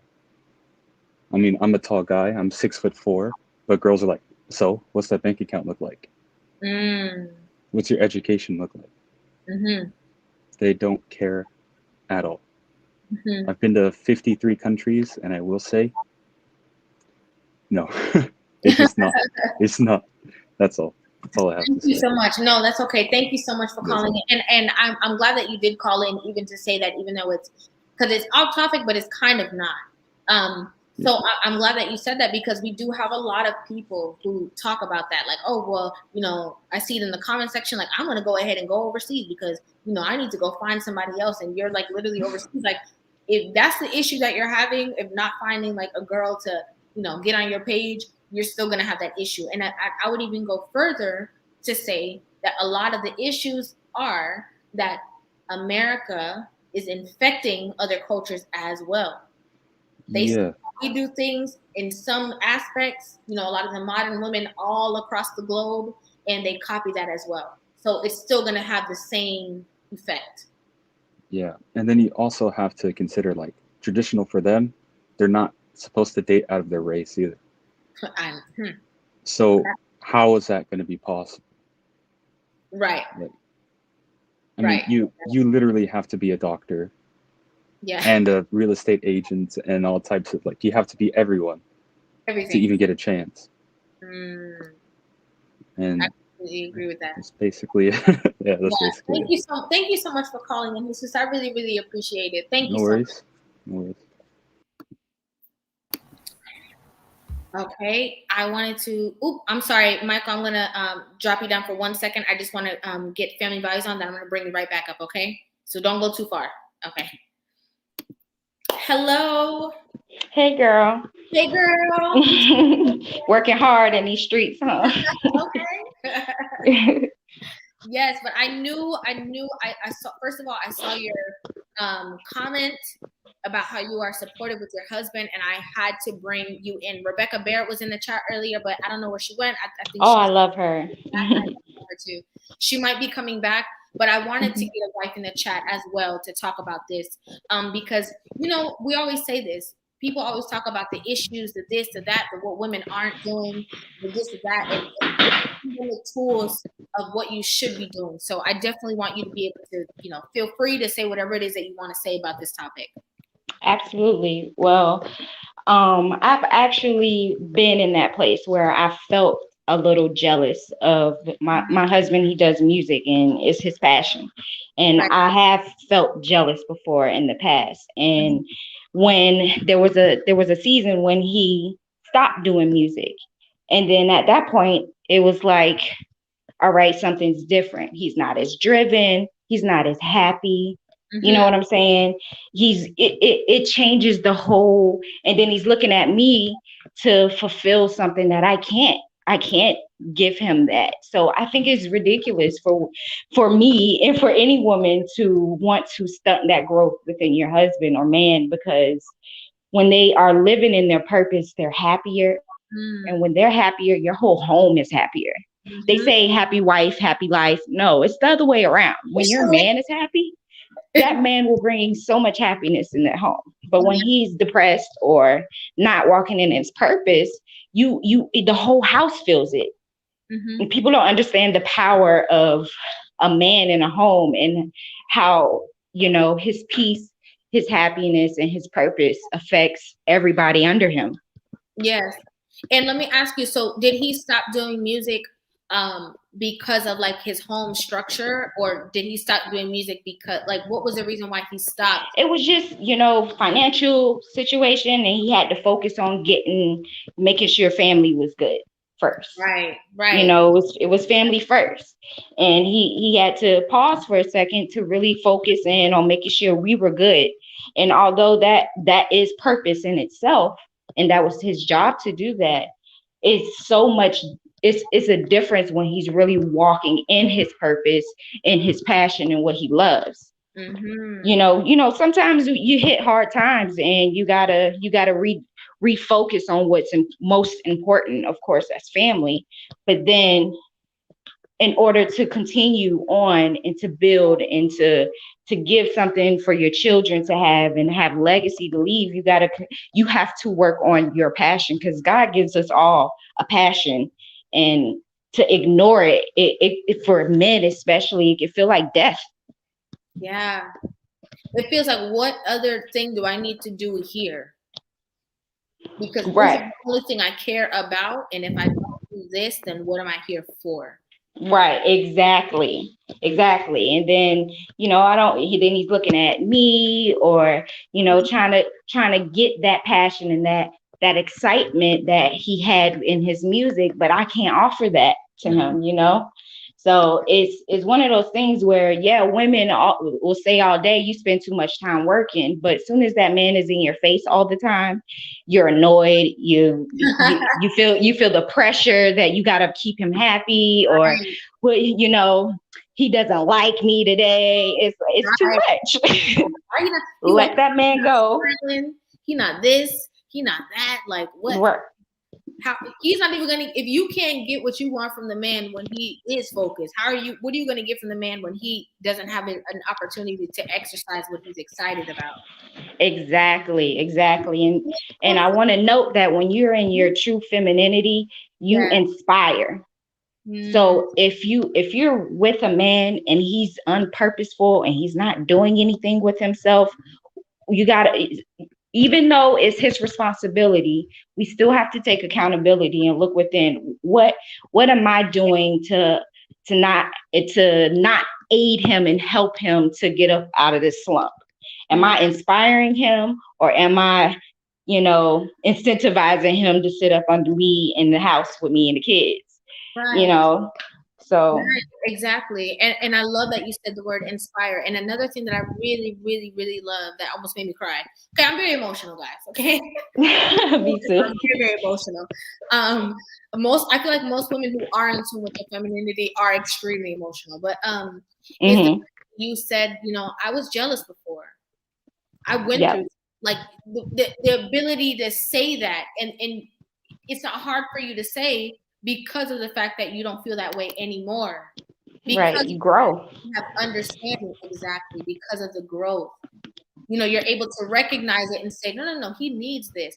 And it's so funny because in our community, we're so quick to fight against that, Hmm. fight against the dream, the vision, the plan, all of these things in one bucket.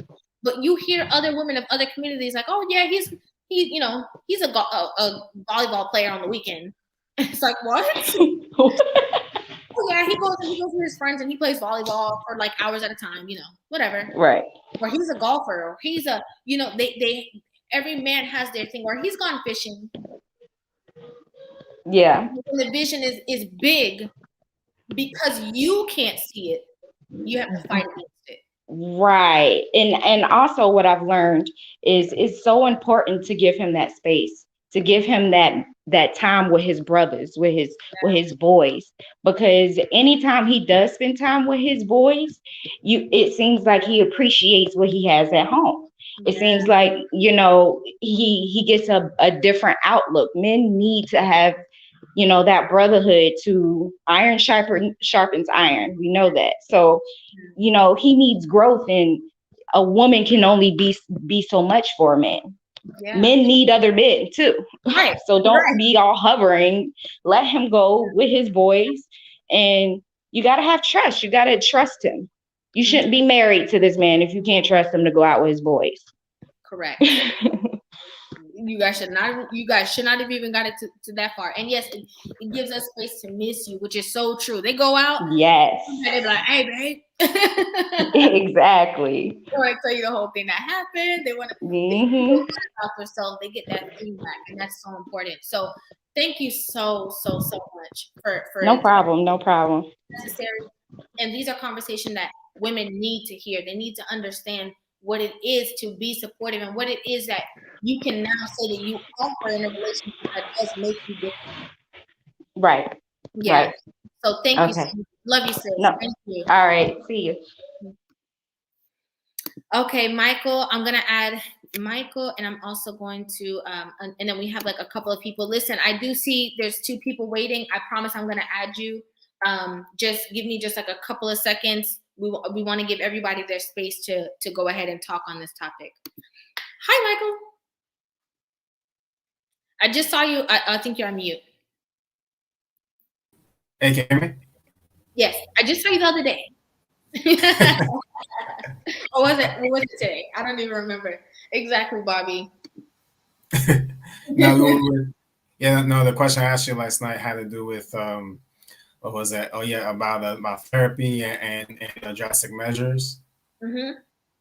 So yeah, that was the question I asked last night. Yeah. So I just wanted to touch on a couple of things. The first thing I actually wanted to do was add on to what the previous gentleman said about the previous gentleman said about dating overseas, and I think he made an excellent point, because I think too many men are going into this idea of dating overseas with rose-colored glasses on. And now I'm not saying that men shouldn't date overseas at all, but I think unfortunately so many men are not being given the correct picture, the accurate picture of what goes on. They're only told about the benefits of going overseas, but they're not being told about the detriments about going overseas. Mm-hmm. I can go on and on about all the detriments, but some of the big ones are first of all, you have to know where you need to know where to go. I mean, how are you gonna know where to go if for example you don't have anyone that you know very well lives in a particular country? And then the second thing I would say is the word has gotten out to all these women overseas that Americans are going over there to try to find a wife, and so when they see an American, they smell of freedom, either freedom or fortune or both. And like, as I mentioned to you and Chantel, my family's Dominican, so my mother can tell you countless stories of all the men that have gone, for example, gone to the Dominican Republic, met a woman, gotten married, brought her to the States, and she divorced them like that. Yeah, because that's what she was coming for. Right, exactly. And so, I think ultimately, more men need to be told the truth when it comes to dating overseas, because just like here in America, there in many of these countries, including the Dominican Republic, a lot of the problems are similar. Just like, for example, we have a single mother epidemic here in the Dominican Republic. It's starting to become a problem now, where you have so many young women there that are becoming single mothers and just looking for a cleanup guy. Right. And it's also because it's the same exact thing that we're talking about. The reason why also these men have access to these women overseas and marry them and make them their wife is because the women are more advanced on the things to do Mm-hmm. to make a man, want to marry her. They're very, Mm-hmm. very well equipped with every single tool. Okay, I got the sexy, I got the feminine, I got the this, I got the that. I'm exotic. I can cook, I can clean. That's second nature to me because you're going to be able to place me into a different space that I wouldn't have had access to. Right. So it's still the same thing as women who want to be with a high value man, because a lot of these women who are in there, maybe they're not going to give the same person, or maybe they even have relationships with people who are in their same, space. Mm-hmm. But when this person comes with a huge opportunity for him, oh, it's over for you because I gotta go. It's still the same exact thing, but just on a broader scale. So I'm glad that you're able to say that. And I know you had some other points. You can go ahead. Yeah, and no, exactly. So ultimately, the point of it is this for all the men out there. I'm not saying don't go overseas to date. Just understand the full picture and understand what you're getting yourself into, so you can make a informed decision, and not just go out there with rose-colored glasses, thinking that the grass is greener on the other side. So that's Right. also I want to say on that for the men, and I'll say for all the ladies out there. I think the one big thing that a lot of modern women today don't seem to quite understand about men is that it seems like so many women who complain about an average man who makes, say, $55,000 or $60,000 a year. The assumption is that, this guy is gonna be content with just making 55, 60,000. But I think with the big thing that a lot of modern women fail to understand about men of character is that even if he's making $55,000 at that very moment, is that if that man sees that you're a woman who is of high character and you actually care about him, that man will wake up and say, "Wow, you know what? This is a woman whose value is so high. I gotta do everything in my power to match it, and I'm gonna do everything in my power to show her that she made the right choice by picking me." Right. And especially when there's a society that, he knows what you see on social media because he sees it too. People in Tulum, people to Dubai and all the bird bag trips and all that. As a man, he's gonna want to be able to provide you with that lifestyle because he loves you. So he's gonna want to try to elevate himself. So you hindering the whole thing is not helping nobody. So I completely agree with your points. Did you have anything else that you wanted to add? No, that's about it. Those are just a few things I wanted to say, and plus, I know you have other callers, so I want them to get on here and say the things they want to say. I don't want to take up too much of your time. So thank you so much for having me on. I appreciate it. No, thank you, Michael. Thank you for the continuous support. You're another one too. I say Eugene, and we have to say the name Michael too because you support all of our content. You always come on and you always offer your perspective, and that's something that we definitely are all grateful for. I can definitely speak to my cousin Chantel when I say that too. So thank you so much. Thank you. I really appreciate it. My pleasure. Have a good night. You too.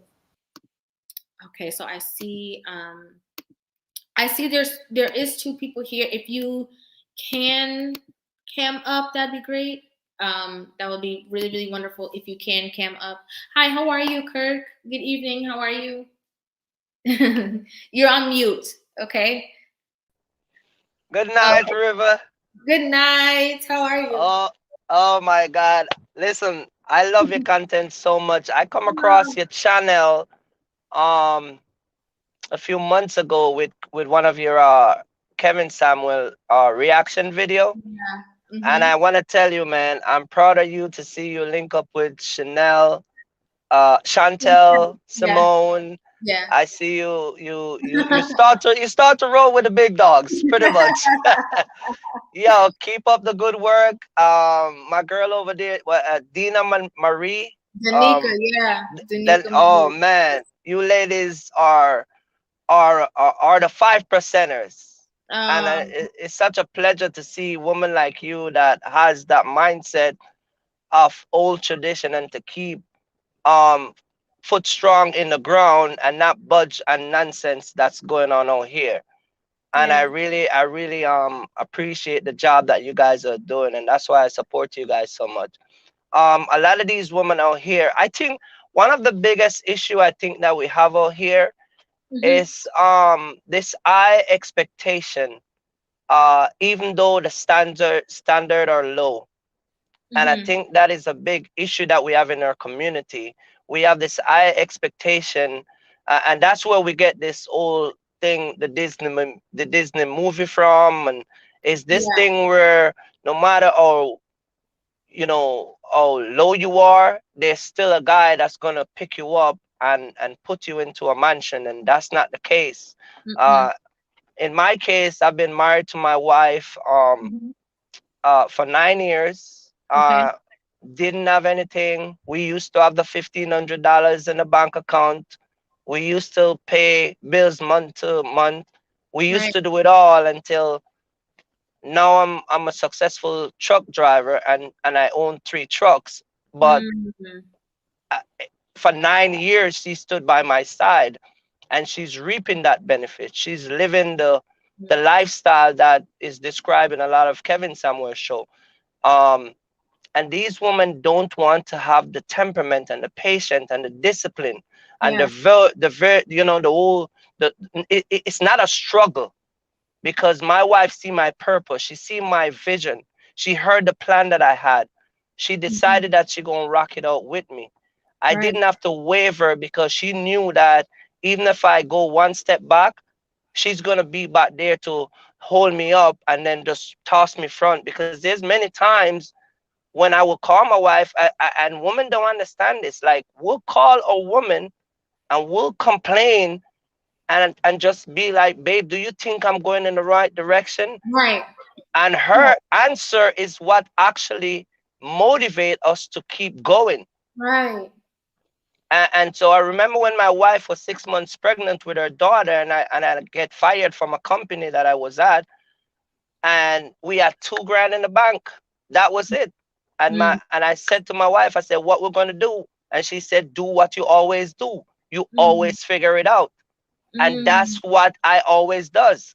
That's what made you figure it out. Yeah, she remind me that, look, you always figure it out. You see what I'm saying? And I can tell you, she's living comfortable. We got 2 beautiful kids. We're living comfortable. She don't ask for anything, because when it's Christmas time, when it's her birthday, I buy her everything already. I don't know what to get her. Right. And I think that even though there's role models all over the place that we can look at, such as people like you and hear stories like mine, I just think that the community just like to live in a delusion. It's true. And the high expectation. You want a high value man? Well, it takes work to get a high value man. Yeah. You want to drive a $60,000 MDX Acura truck? You want to get up in the morning to get 2 kids to get them ready to school, do the laundry, do the grocery, in the snow, in the rain, in the sun. Because you're out there, for example, even with your exact job, right? You're out there and you're providing.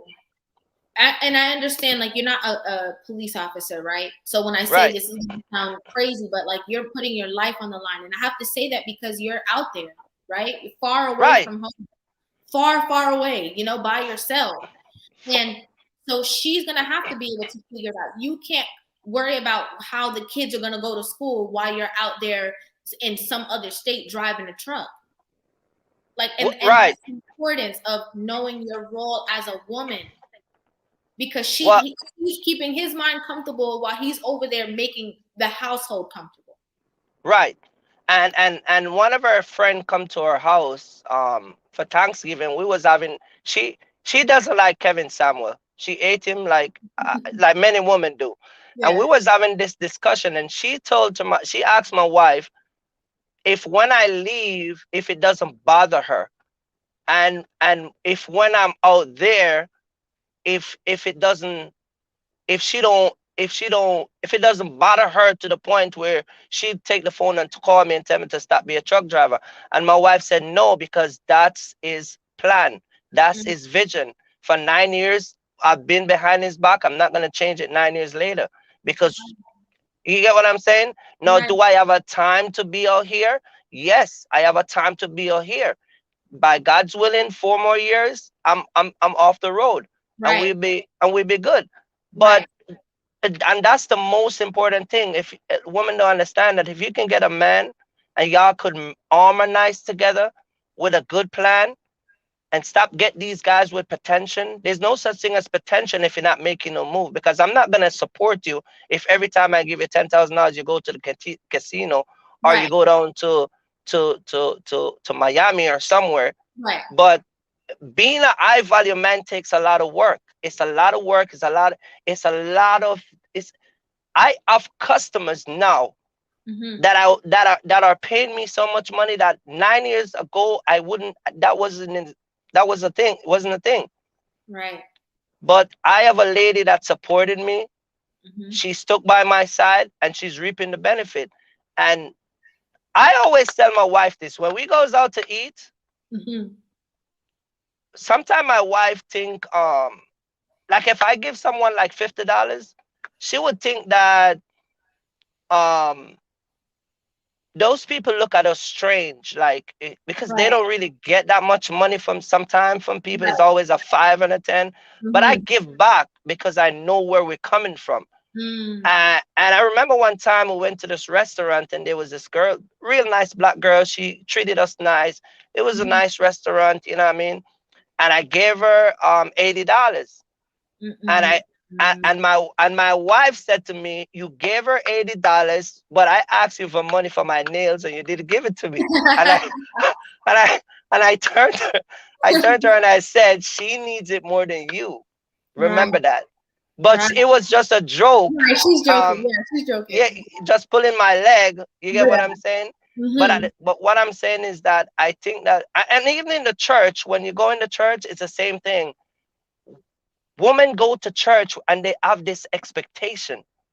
Mm-hmm. They think that if they go to church and just sit down, God will figure it out with no work. He'll send a husband, he'll pay my bills. They don't want to, they'll do the bare minimum. They don't even open the Bible. Mm-hmm. They'll sit in the church and they want the pastor to tell them every single thing that they need, that they think they should hear.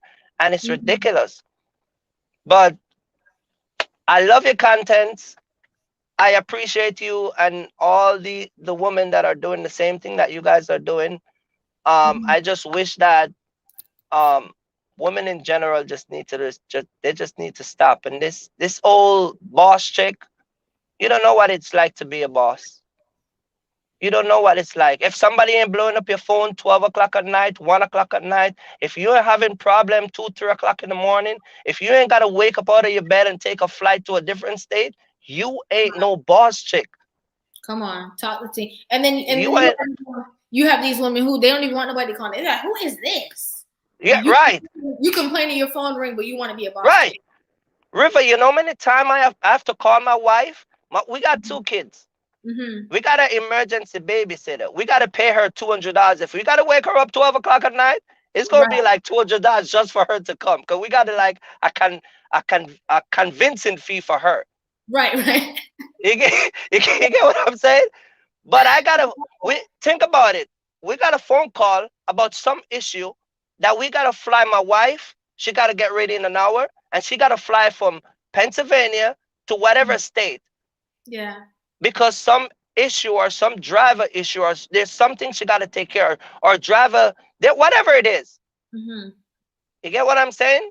And Yeah. then once she finished that, she gotta get on the phone with the kids, make sure they're all right. She do it, Right. and you walking around talking about your boss chick, and you ain't. When was the last time someone gave you a phone call that you gotta get up 2 o'clock in the morning and take a flight down to Miami and sleep? And sleep is like wrapping your eyes. If you ain't doing that, you ain't no boss chick. That's what boss chick does. Boss And chick's phone does not stop ring. okay. And Okay. I think ladies like you need to bring up some of these boss chick and ask them those hardcore questions. What are your boss Mm-hmm. chick about? What are you overseeing? That this is your livelihood we're talking about. Because being a boss, we're Right. talking about in control. Right. Mm-hmm. Kevin Samuel, a matter of fact, your phone don't stop ring. Whether it's a text, an email, Right. Right. an appointment you got to schedule, somewhere you got to be at. But they're a boss chick and ain't nobody calling them. They ain't got no they ain't got no project coming up. They ain't got no woman, nobody, no man ain't calling them. Ain't no private plane coming for them. Ain't nothing, none of that going on. Just being Somebody said they a boss chick with no employees. a boss chick, and to be honest with you, even if they're selling eyelashes, Yeah. they're not selling it in the majority amount where one of their shipment never get delivered and they got to figure it out. So they got to be in a conference call all night long. Like, ladies need to stop it. Stop It's true. doing it. And I also wanted to talk to you about something that you said that was so key. So key. Really quick, I just want to shout out. Thank you so much, Jesus, for the super chat. I genuinely appreciate it. Like, for real, for real. And thank you so much for coming on. Thank you, thank you. One thing that you said that was so key, right? You and your wife have this good relationship. Everything is fine. And here comes her friend trying to jump in, talking about, oh, you trust your man when he's not in the same state. How does that make you? Is she still friends with her? Like, how does that make you feel? No, what? Okay, so this is what me and my wife understand. Okay, Mm-hmm. anytime you have a good thing going on, there's always going to be some disruption. It's never going to stop. I'm so sorry. Shout out to my brother. This is the first time my brother is watching my live. Shout out to you. I love you so very, very, very, very much. He said that my niece just found out that I'm famous. That's so cute. That's so cute. I'm so sorry. But yes, so how does that make you feel? Well, it doesn't make me feel anyway because I know the truth. And once you know the truth, nothing's offend you. So whenever you have a good thing going on, there's always going to be people and things that's going to come around to try to disrupt it, right? Because you know the whole thing that once you got a good relationship, and if I tell you what happened with her, she lives in Canada because we invite her over to the state.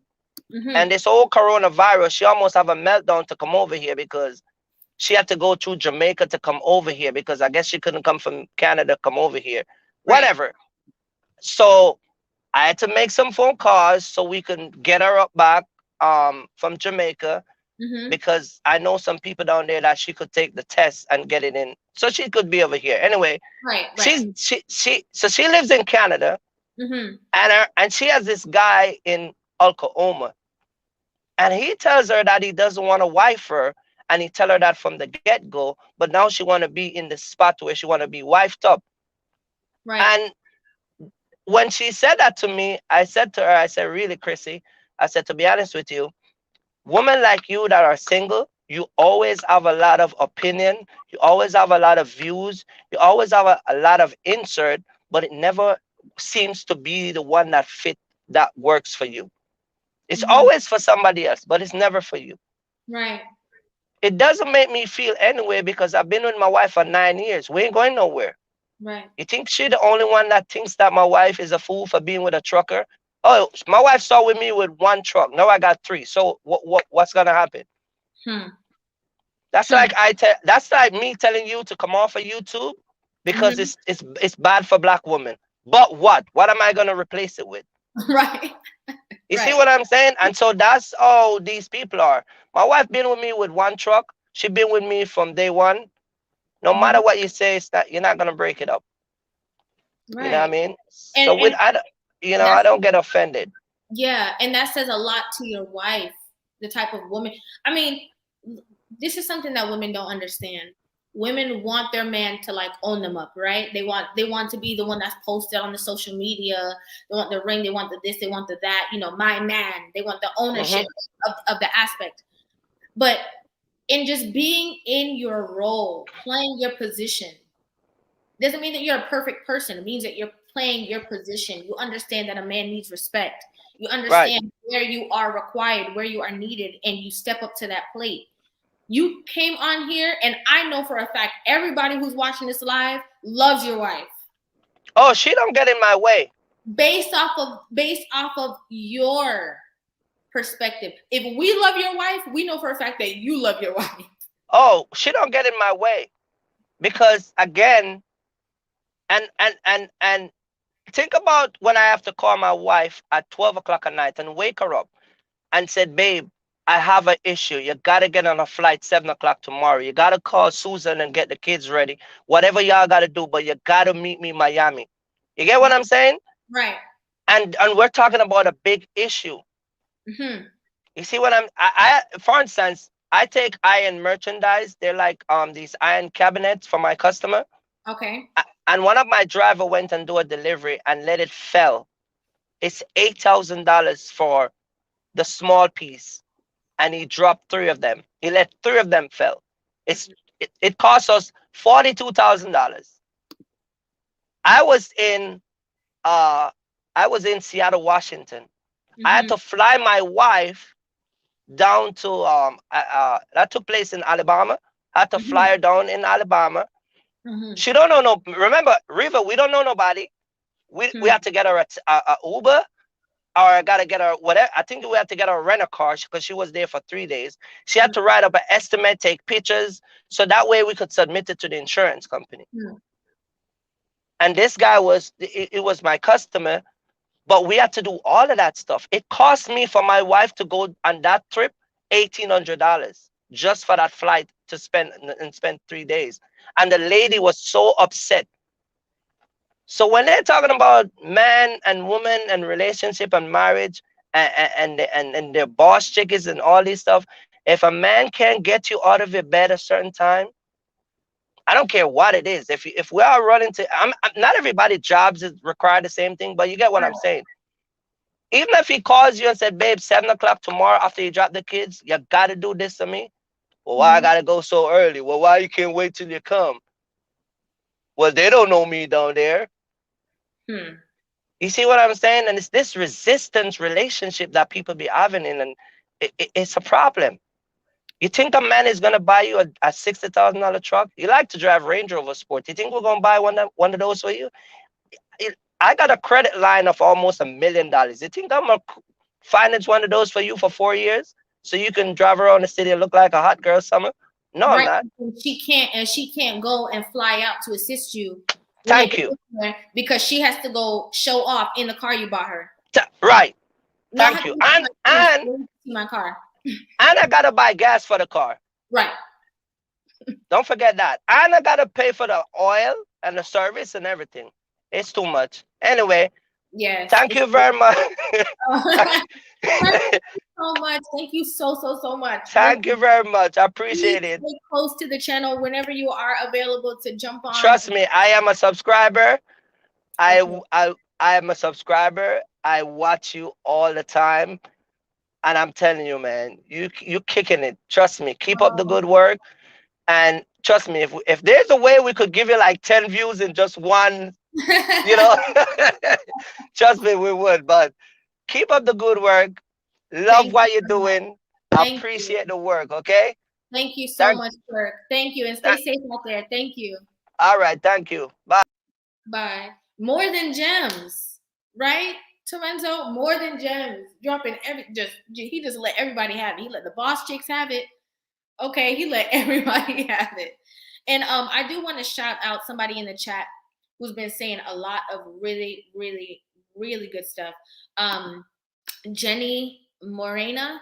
Listen, Jenny Morena, you have been saying so much stuff. Like, so you've been dropping so many gems, and I've literally tried to catch every single one of them, but I haven't been able to. So, and please forgive me if I missed any of you guys' comments. I'm really, really trying. I'm really, really trying, but you know, it's a one-man show, so I'm trying to do everything at one time.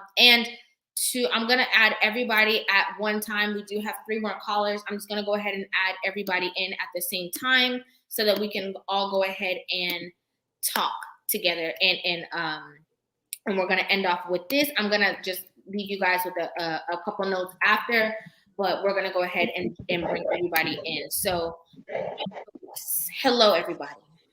How you doing, Rivah? Boss. Hi, thank you so much. I'm so glad you were able to catch at least a piece of the live. Thank you so much, security boss.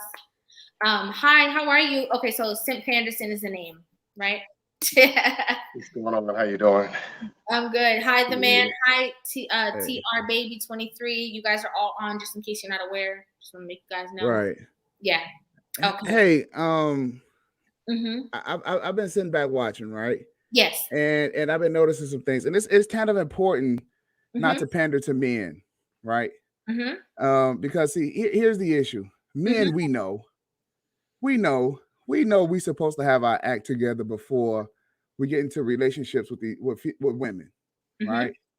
So the issue here is that men know we're supposed to do things decent and in order. The fact of the matter is that we take we don't do things in order. We don't sacrifice from the beginning. We don't save our chips. We don't we don't practice good patience. So from the ages of 15 to 35, when we start working, that's 20 years.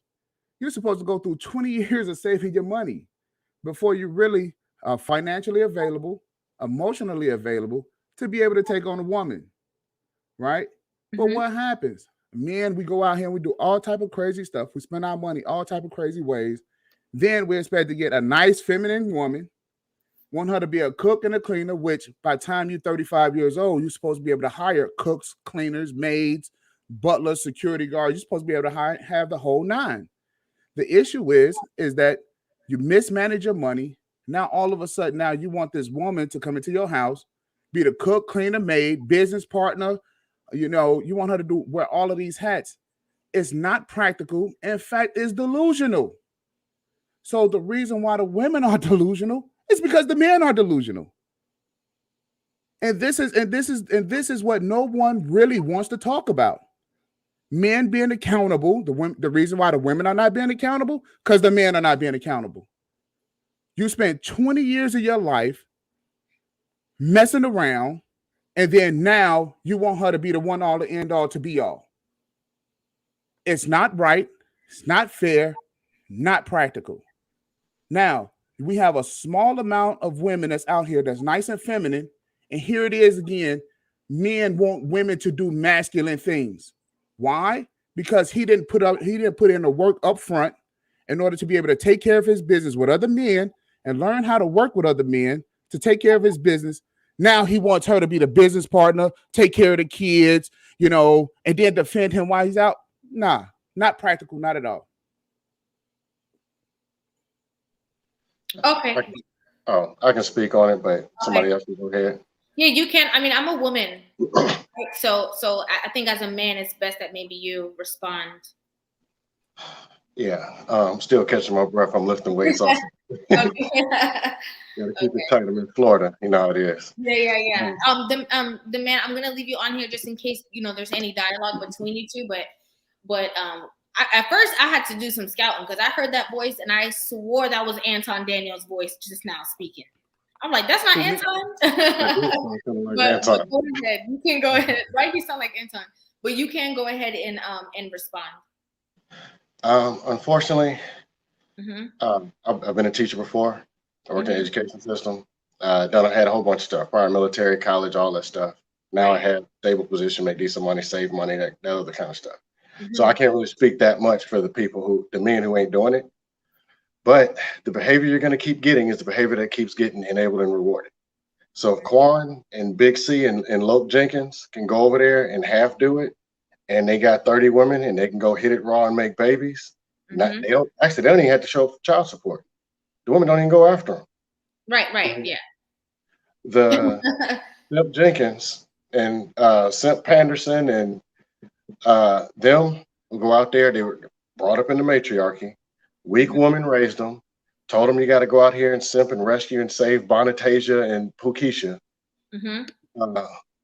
They got to go compete, and they're not getting rewarded. So they got to do so much to go out, or they believe that they got to go do so much to go get a woman. So they're enabling Pukisha. So a lot of the women, even I've been to college, and when I was in college, the thing was I was at an HBCU, and the women didn't want relationships. They'd rather fight over. Now I get it, they fight for the Qs and the Kappas. Some of them were successful guys, but they're also still in college fighting over Dale Quan and them. And I look on Facebook, there's more women who 20 years later or 10, 15 years later, they're baby mamas, they're divorcees, and a few of them are in marriages and actually successful. They rewarded the behavior of the Dale Quans. So what do you have? Even regular dudes saying, all right, what do I do? I can go and do this, or I can go be a Dale Quan and go get 30 ladies. That's where all the enabling is. That's what they're going for. Just like Kevin Samuels always said, 54% of the black men are middle class and they're black. 54% of black men are single and childless. And they're sitting here like this. Hey, where the wives at? 30% are married, popping out children. 16% of the men are putting out, 78% of kids now born to a baby mama? 16% putting out 78% of the kids. And the decent men who are out and trying to date, we're hearing, which I don't listen to, is they come and try to blame us for it. And saying all these men this, all these men that. Oh, well, all right. I'm just saying, the wrong behavior keeps getting enabled. The wrong delusions keep getting promoted. Yeah. And people can't link up. It's a problem.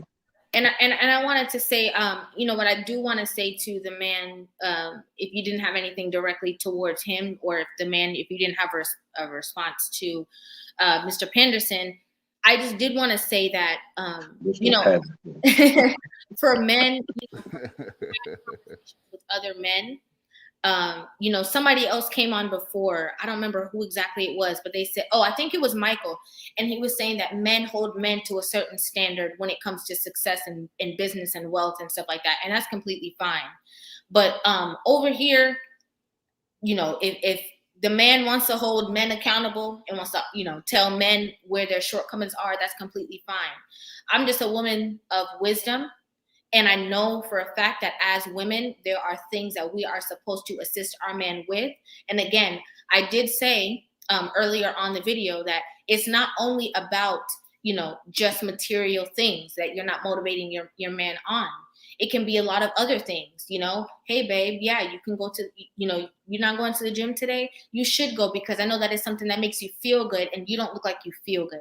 So we're always going to have our position that we have to play. That's very, very necessary, that we're in alignment with our role so that we're able to do so. So it's not only about money. It's not only about status. It's not only about a man who is starting a business, but we also have to know 100% that not every single man is a millionaire. Not every single man has had the tools or the situation to assist him to be able to be successful and have these corporate jobs, or, have these businesses at a young age to be able to do so. So, okay, as women we as women are required, if we're in relationships with men who are not there yet, or are in the process of getting it together, we are required as women to be of assistance. I am not a man, so I am not going to look at my man as a woman with aggression and say, why don't you have it together, in the same fashion that the man would be able to do that. That's not me being in my role. That would be me being a masculine woman, which I am not. So I am actually talking to women against that tactic. Stay in your role and in your position. And as women, we are nurturing, we are caring, we are helpmates to our men. Well, can I speak to that? Sure. All right. Men, we know that we're supposed to handle our business first and then go off and take care of, then get a house. Even the Bible tells you that. Okay. So doing this out of order is putting women in an unfair position, first of all. And then it's placing you in a position to be a therapist. It's putting you in a position to where if something's happening, instead of talking to his mentor, his father, or some other guy around about that particular issue, he's placing it on a woman. Okay. And which it's not fair to you, because he's actually, if he does talk to a woman about how he's feeling about something, it should be his wife. You see what I mean? It's not fair. Yeah, but what guys are actually doing. It's just not. But that's the point that I do want to make to you. Because the people that we're talking about, sometimes it is their wife. Sometimes it is that.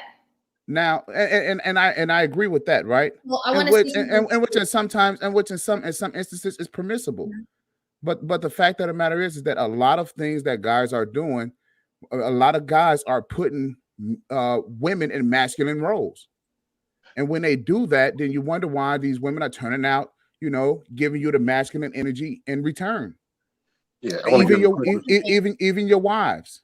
I want to say something. Okay, the man. I don't know what profession you have, right? But I'm going to give you a profession just for the sake of this conversation. Okay. I'm listening.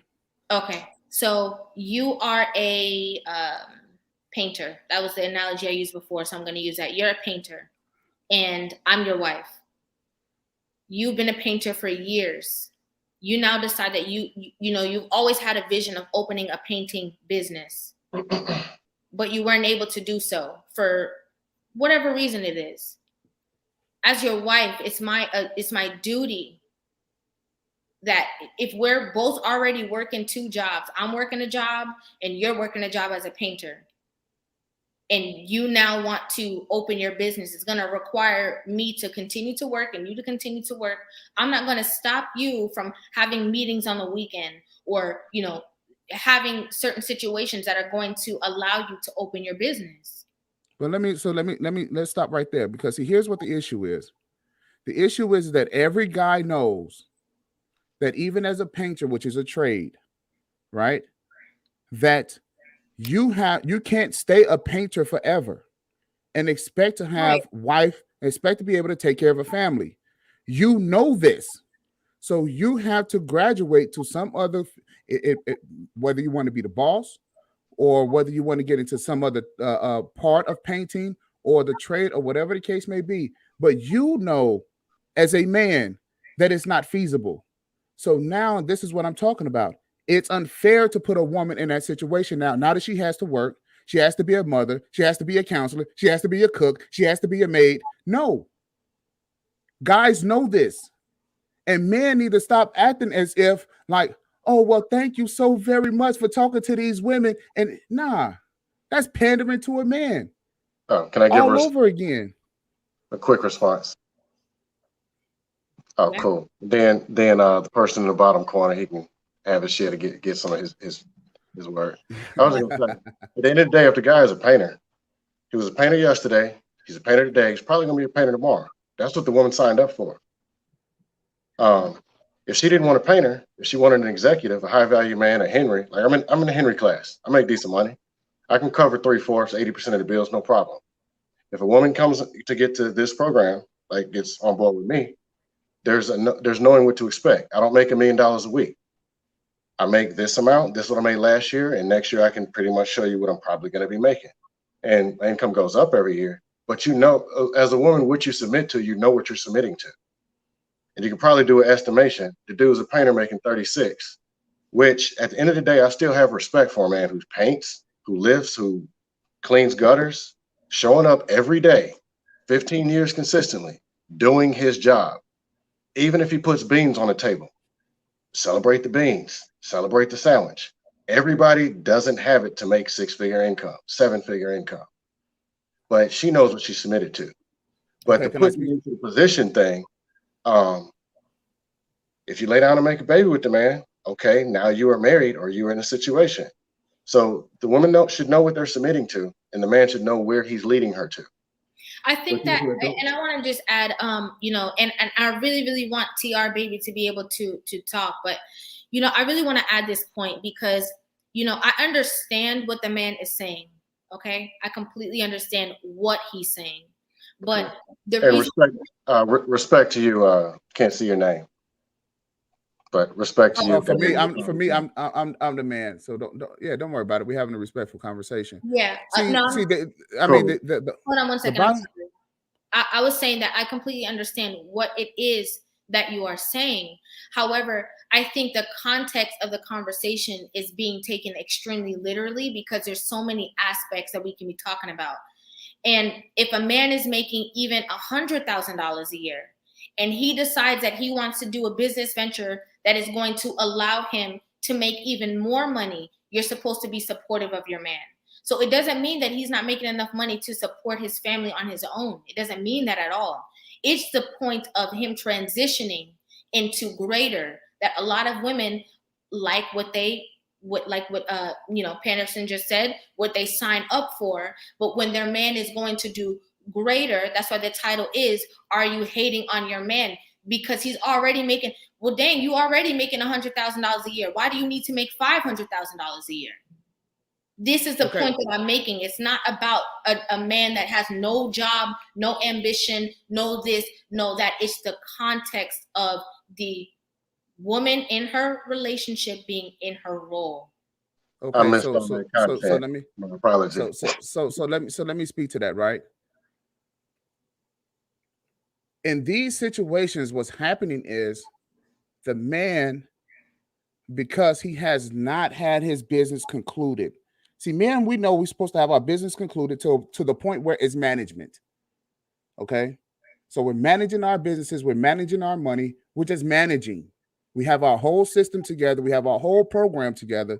So now at some point that we're managing. The issue here is that men complain. This is not absolving women of being accountable or, you know, them not having but I think having consequences. And I'm not trying to cut you off, but just give me 1 second. I just want to interject really quickly. I think it's important that you know, you're saying that you don't want to absolve, but that's kind of the issue right now is because of, listen, like I said, I understand the angle that you're coming off of, but the issue is that in saying this, it's giving women a space to say, oh, I know it's giving women conditional femininity. It's giving women conditional support of their man. Conditional. Not at all. I'm going to be in my role only if you're doing this. Not at all. Not at all. What's happening is that men are putting women in positions to be masculine, instead of having them in a position to where they can enjoy their femininity, right? Pretty much 100% of the time. But when you start asking women to do masculine things, like what? Like if I'm a painter, I'm asking her, well, honey, can you roll up your sleeves and help me finish painting this house? I mean, now you're putting on the same role as you are. That's a negative, nada. I'm supposed to be knocked out my work, okay? Because my woman, she's supposed to be there for me, not for the things that I'm doing, right? So that's basically what it is that I'm saying here. Fellas, you got to take care of your business to the point to where you're managing. That way you'll be able to manage a family. Okay. Thank you so much, Samantha, for coming on and offering your perspective. I really appreciate it. Thank you so much. I appreciate you, Rivah. Thank you. Hi, Jack Spade. I saw you came back. And TR, are you here? Can you hear me? He's been on here for a while, but I don't know if he can hear me. TR, can you hear me? If not, I'm gonna can you hear me? Hello? Yeah, I can hear you, Rivah. Okay. Hi, how are you? I'm good. How you doing, good? I'm good. Thank you so much for asking. Hey. Okay, no, let me just go ahead and drop him off. I hear the giggle You know, Rivah is not about the foolishness, okay? Rivah is not the foolishness. Hi, Mr. Spade. I saw you came back on. Oh, that was quick. There's nobody else ahead of me? No, it's you, and then I think there might be another person that's waiting to come into the stream. Oh, here we are. Yeah. Let that gentleman speak first, since I already had a chance. Okay, all right. Okay, he's giving you the floor to speak first since he came on. Hey, what's up, Rebel? I wanted to speak on one of the gentlemen that just talked about being a painter, being blue collar, and not wanting to do that forever, and knowing that you can't make a lot of money. I did all right last year, and I'm a blue collar man. You know, I work in the labor field, and a lot of times people think that, you know, following your vision or following your passion means being in the office with a suit on, and that's not the case. Sometimes what you want to do is use your hands for a living, and you can make a good living doing that. I make 6 figures, you know what I mean? And I cut grass for a living. My point in saying that is not necessarily brag, but to let gentlemen know, whatever you do, even if it's using your hands, even if it's painting houses, you can still make a solid living doing that. You don't have to be in somebody's office or in your own office. You don't have to have a suit on. You don't have to be, you know, white collar, as they say. You know what I mean? And I think to discount the people, what he said was it worked more towards discounting people who do work for a living. You know what I mean? Right. And any politician to tell you that, you know, small business is the backbone of the economy. Right. So the majority of these businesses out here are small businesses. They make up the majority of businesses that make under 500,000 a year. You know what I mean? And have less than 500 employees. Right. And, you know, it's possible to still make a living. To relate it back to the topic of discussion, you know, a lot of women are jealous. And another issue is a lot of women just don't know what it takes to be successful. What I've come across in dating and dealing with women, even in my own family, is that they don't know what it takes to, as I've had to make more money, as I've made more money, I've had to learn how to manage it. Right. You know what I mean? That come with a new set of problems, a new set of issues, and a new level of liability that come along with that. And it's frustrating for me to try to teach somebody who never had 10,000 at one time or 50,000 at one time, how, you know, the issues that come along with having to manage, you know, those kind of funds or that kind of lifestyle. You know what I mean? Yeah. Being in a relationship with somebody that, you know, they want to start a business with $200. It's kind of like, you know, you see the flaws in the broken logic, but sometimes you need to let people fall on their own and experience their own mistakes. And then it make you reevaluate, like, damn, if that's what you're doing, I surely can't trust you with the kind of decisions that I need to be making on a regular basis. Excuse me. Right. With the kind of, I can't trust you with, you know, being able to have my back when this is tens of thousands on the line or at stake. You know what I mean? And, you know, it turns me off from wanting to deal with that person entirely. It's almost, and then, you know, if you let them in your business and you tell them, hey, well, you know what, this is what I'm managing, this is what I'm dealing with, you run the risk of what, like you say, of them being jealous, of them being spiteful. And that's even more of a liability, because if they decide to be manipulative or vindictive, you have to deal with their emotions and them possibly compromising your business, your lifestyle, everything you work for. Everything.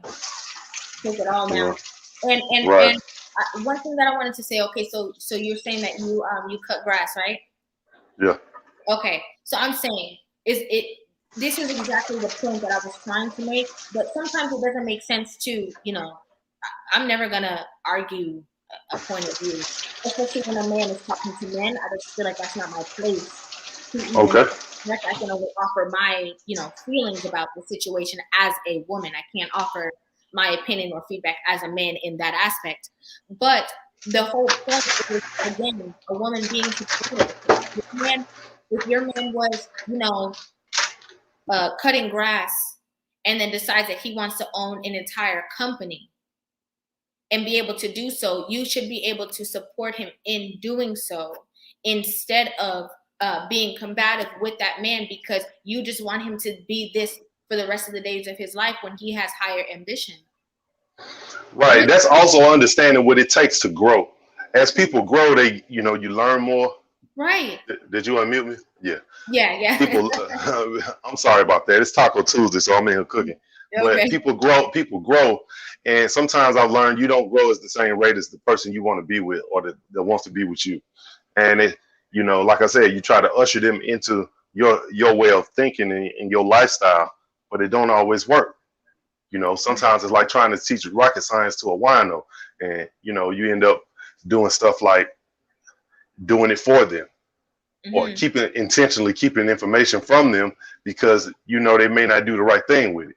They may not know how to manage it. They may not know how to use that information for the benefit of the family or the relationship, and instead they use it to be manipulative, or they use it as something that plays on that.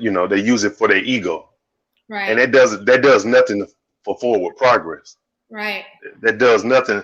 I often ask myself when dealing with business, even in family situations. I'm single, I don't have any kids, but I often ask myself when making decisions, how does this benefit my grandchildren? See, and if it's not going to benefit my grandchildren, I have to really question, why am I doing this again? Where we going? What we doing? And I've learned that a lot of women don't approach anything, not business, not relationships, not even family, with the end goal in mind. Many don't even have an end goal. They have a fantasy in here. They have a vision of a family and kids, not knowing what it takes to not only get that family and kids, but sustain that family and kids. You feel me? Yeah. And so, the whole being jealous, it comes from several different places, but it also comes from not just being realistic, not knowing, being ignorant to how a family works. You feel me? And the gentleman, I heard somebody earlier talking about like a Birkin bag. As a business owner, I would never buy no damn $30,000 Birkin bag. And if a woman that I'm interested in, is that something that's on her list of things that she wants, I lost interest. I immediately, because immediately that tells me that our priorities are not in the same place. You feel me? For $30,000, we could buy land, or we could buy a house in another country. You feel me? Yeah. And in the countryside, maybe not on the coast, but my point in saying that is, if that's the thing, if that's what she's thinking about, then it put me in a place where immediately I'm passing her by. Right. I understand. You know what I mean? I understand. Yeah. Thank you so much for coming on. I really appreciate your perspective. Thank you so much. I want to go to this quote, this comment right here. It says, quote, "First you get the money, then you get the woman." That sounds amazing. Okay. Sounds like everybody has their life together, right? Everybody has it all figured out. Everybody was raised with the tools to be able to be successful, but that's not reality. When we look at the numbers, when we look at statistics, a lot of men, they're working regular jobs. There's nothing wrong with expanding. There's nothing wrong with expanding. I never said that all that I'm talking about don't have anything at all. I never said that. Whatever it is that your man is interested in, you should be able to be of assistance to your man. That's my whole point. I'm literally like crying to say it. Some women are going to have to, some women are not even being chosen to be a wife. Yes, some women are going to have to be there in the beginning stages for the sake of even being able to be married.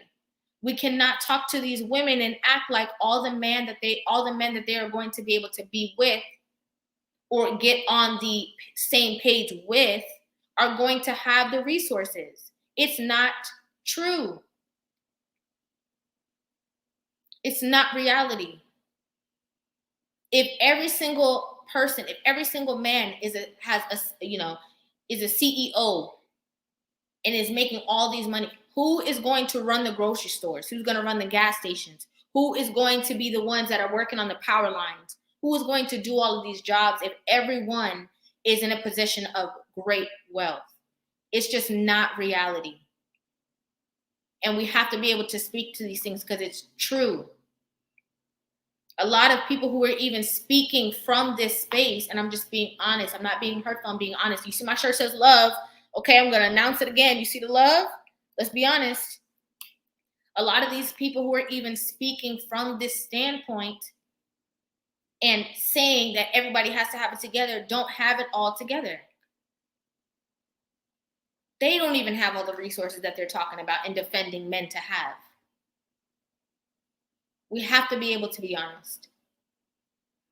Hi, Mr. Spade. Listen, I saw you come back. Oh, and I'm sorry, one more thing. I wanted to say something about Miss, where is it? Miss Security Boss, her point. Okay, I can't find the comment. You guys saw me put on the screen before. She said, no matter what your man needs you to get on his accord with and assist him with, that's what you do. And that's a fact. That is the fact. Okay, Mr. Spade, I saw you come back and I really want to know.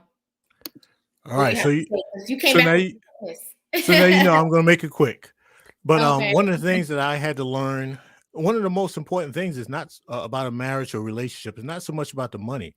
It's mastering the mental part of being a husband, father within a relationship. I got married at 36 years old. I mean, I've managed employees, I've managed my life, but one of the things that I had to learn was mastering being the manager. I know that's a trigger word right there. Mastering being the manager within a household. That's with the wife and children. I had to learn how to manage a wife, her needs and legitimate needs and wants. And then you have what I considered was illegitimate needs and wants of my wife, but I had to learn how to manage that. I had to learn how to manage the needs and want. I had one child in my marriage. Okay. But then you have others that have 2, 3, maybe 4 children. Each child has an individual mindset. So you have to learn how to manage each of those. Right. While still trying to manage what I needed to do on my end when it came down to careers, my personal wants and needs. And then you have to manage the requirements of your employer. Your employer may need for you, hey, we're paying you this kind of money for you to do this kind of stuff with our company or business. So we're going to need for you to adhere to the requirements that we have of you. Right. So a lot of times it's not so much about, I make $100,000 a year. A lot of times in the household, it's really about getting your mindset straight to be able to manage and juggle all of these internal aspects that's going on within your life. So that's something that I had to learn once I became married. So a lot of times when the guys talk about, I'm my money and this and that, the money is fine. But until you get into the thick of that, you do not really know how to manage the family unit and yourself and outside entities. And also with me being 56 years old, I'm now also having to deal with a parent who is now at the age where they need assistance. So you've got all that kind of stuff that you got to try to mentally juggle. So it's not so much about the money. Right. I agree that it's not so much about the money. And I wanted to say this point as well, because you have some men exactly that are working, less jobs than the men who claim that all men are supposed to have it together, right? But they have a better credit score.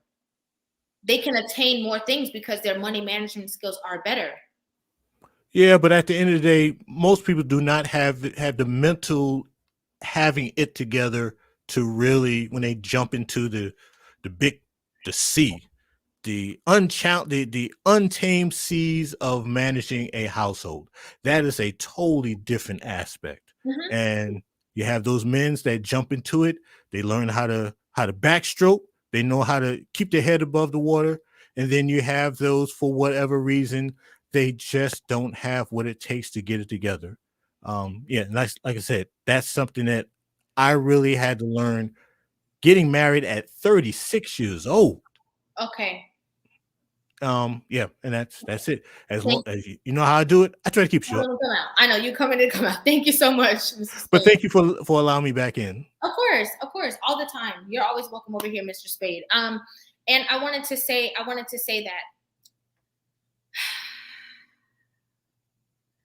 for a lot of you know, he got married at 36 years old. We have a lot of women who, you know, are vetting from they're in their 20s. They don't want to be necessarily with a man that's way older than them, but they are, you know, basically going to have to marry. If they're supposed to wait for men to always have it all the way together, which we know is not true, they're going to have to wait until they can, you know, hopefully have a man that is in their late 30s or in their early 40s pick them to make them their wife, which women outnumber men.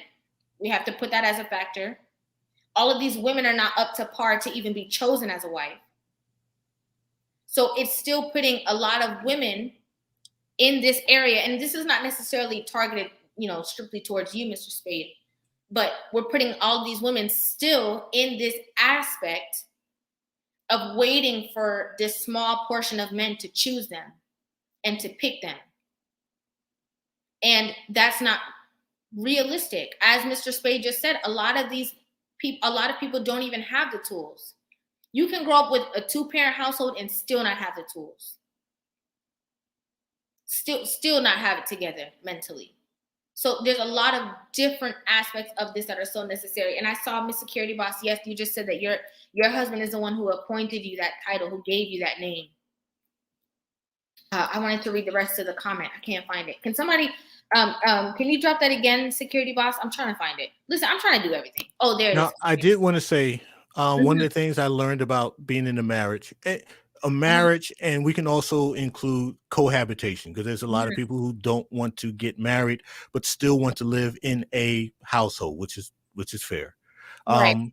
A lot of it is quid pro quo, and quid pro quo is I will give you this and this if you give me that and that. And that goes on in a lot of relationships. With my wife, ex-wife, unfortunately, you know, I had I will give you this, and this if you give me this, and that. And there's a lot of compromise to be able to establish a constructive quid pro quo. So each person has to be willing to.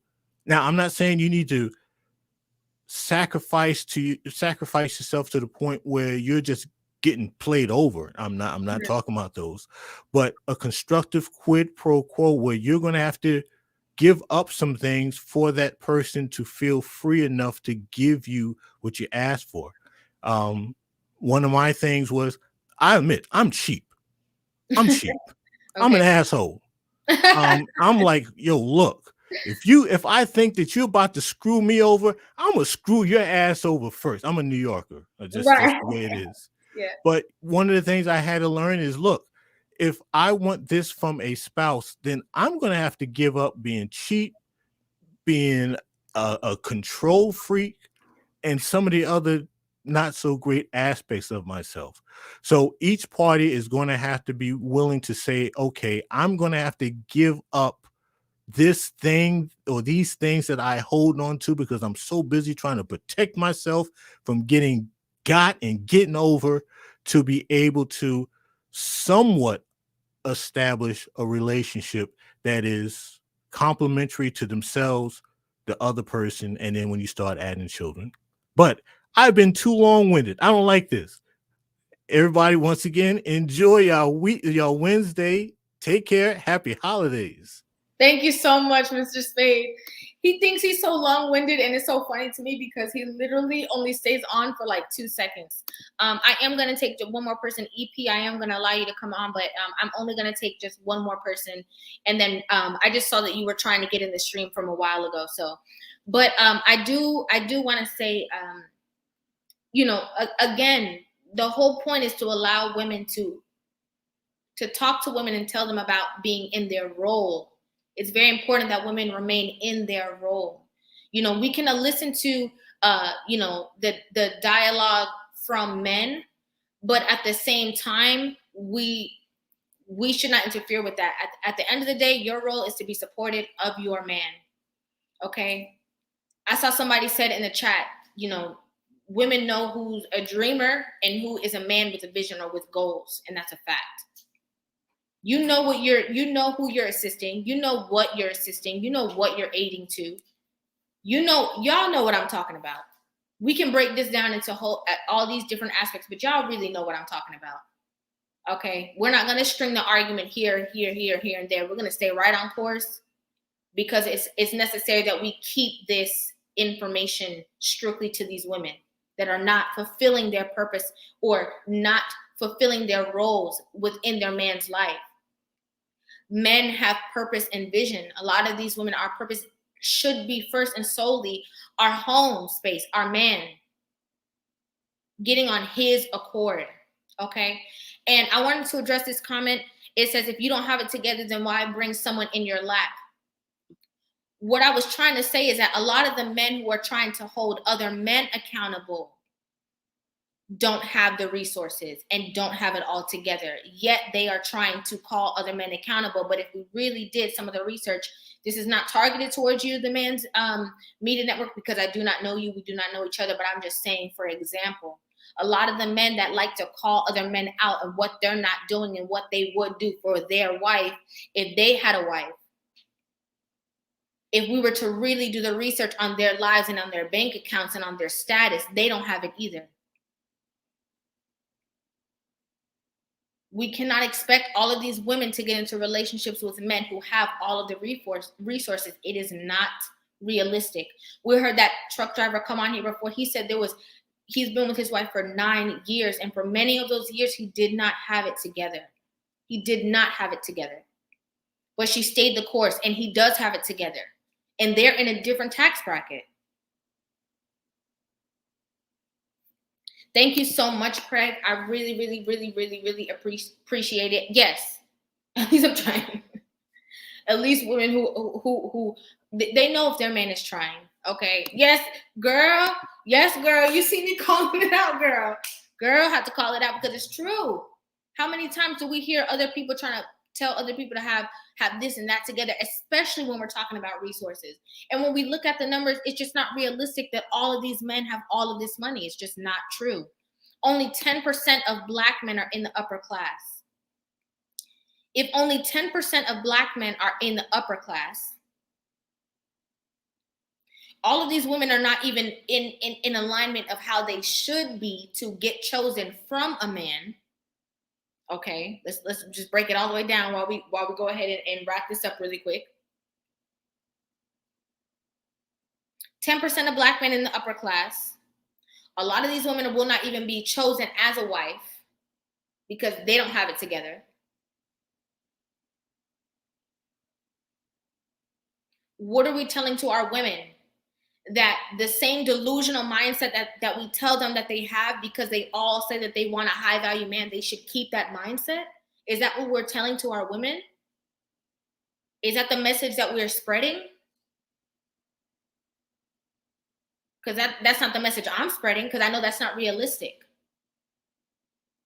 Every woman is not going to marry a basketball, football player, actor, rapper, CEO. Every woman is not going to have that opportunity. So we're talking realistic.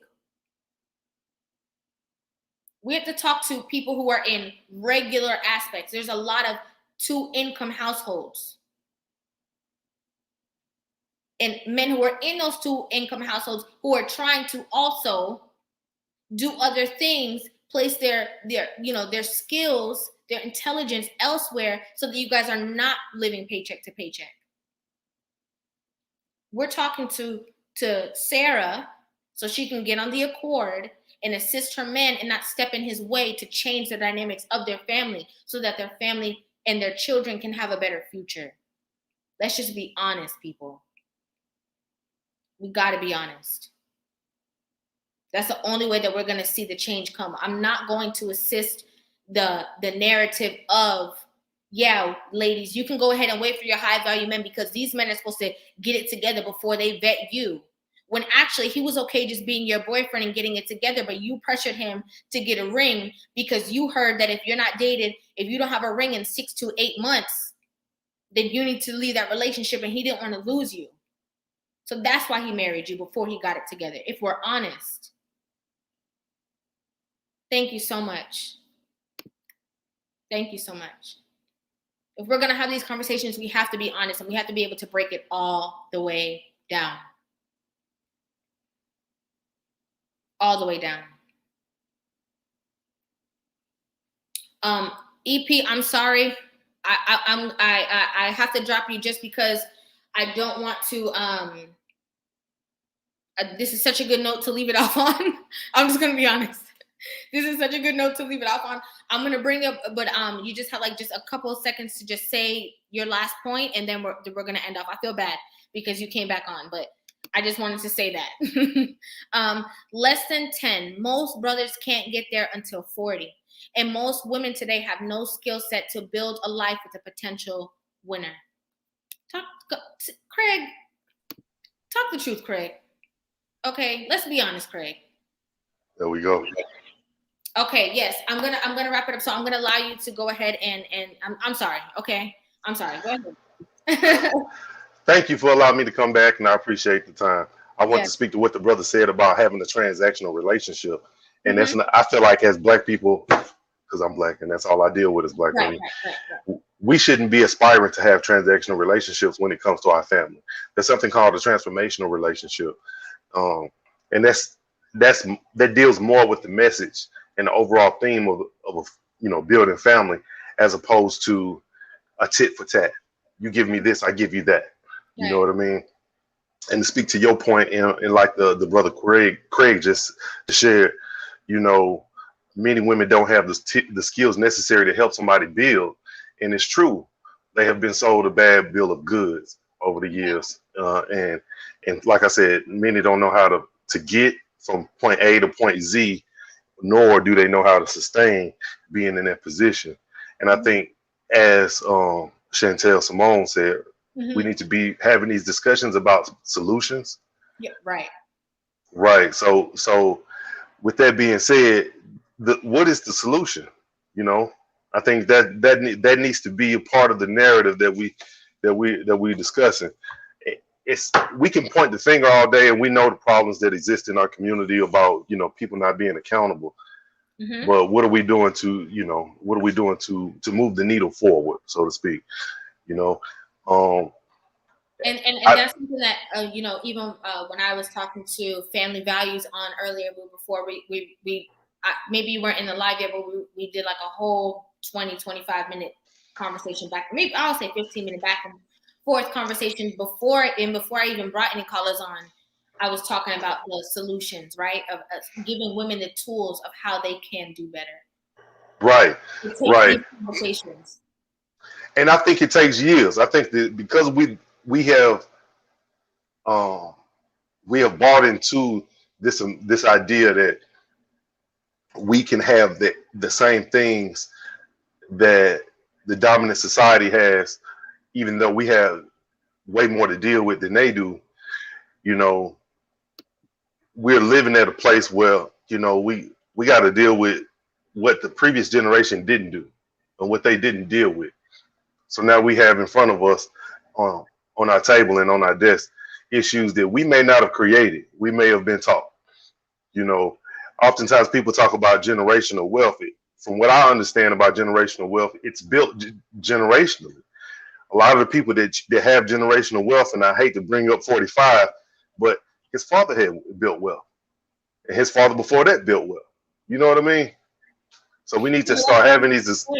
That's exactly what I'm trying to say, is that the reason why our men can't build wealth is because we're standing in the way of them in the wealth, stressing them out. I agree. Who is that? What do you mean the business meeting went till 11 o'clock at night? Tell the children what role you with. I agree. Let me speak on that. Let me ask you about that. I got a real simple question. Okay, Do really you think quick. that has? Do you think that has to deal with emotional maturity? Yeah. The reason I ask you that is you seem to be emotionally mature because you're able to address these things without becoming emotional and letting it affect you and being sensitive about it. Right. I travel, and whenever I travel abroad, I come in contact with women that seem to be way more tolerant and way more understanding of manhood. And I found that American women, in comparison to that, they don't, especially the women that didn't grow up with a man in the household.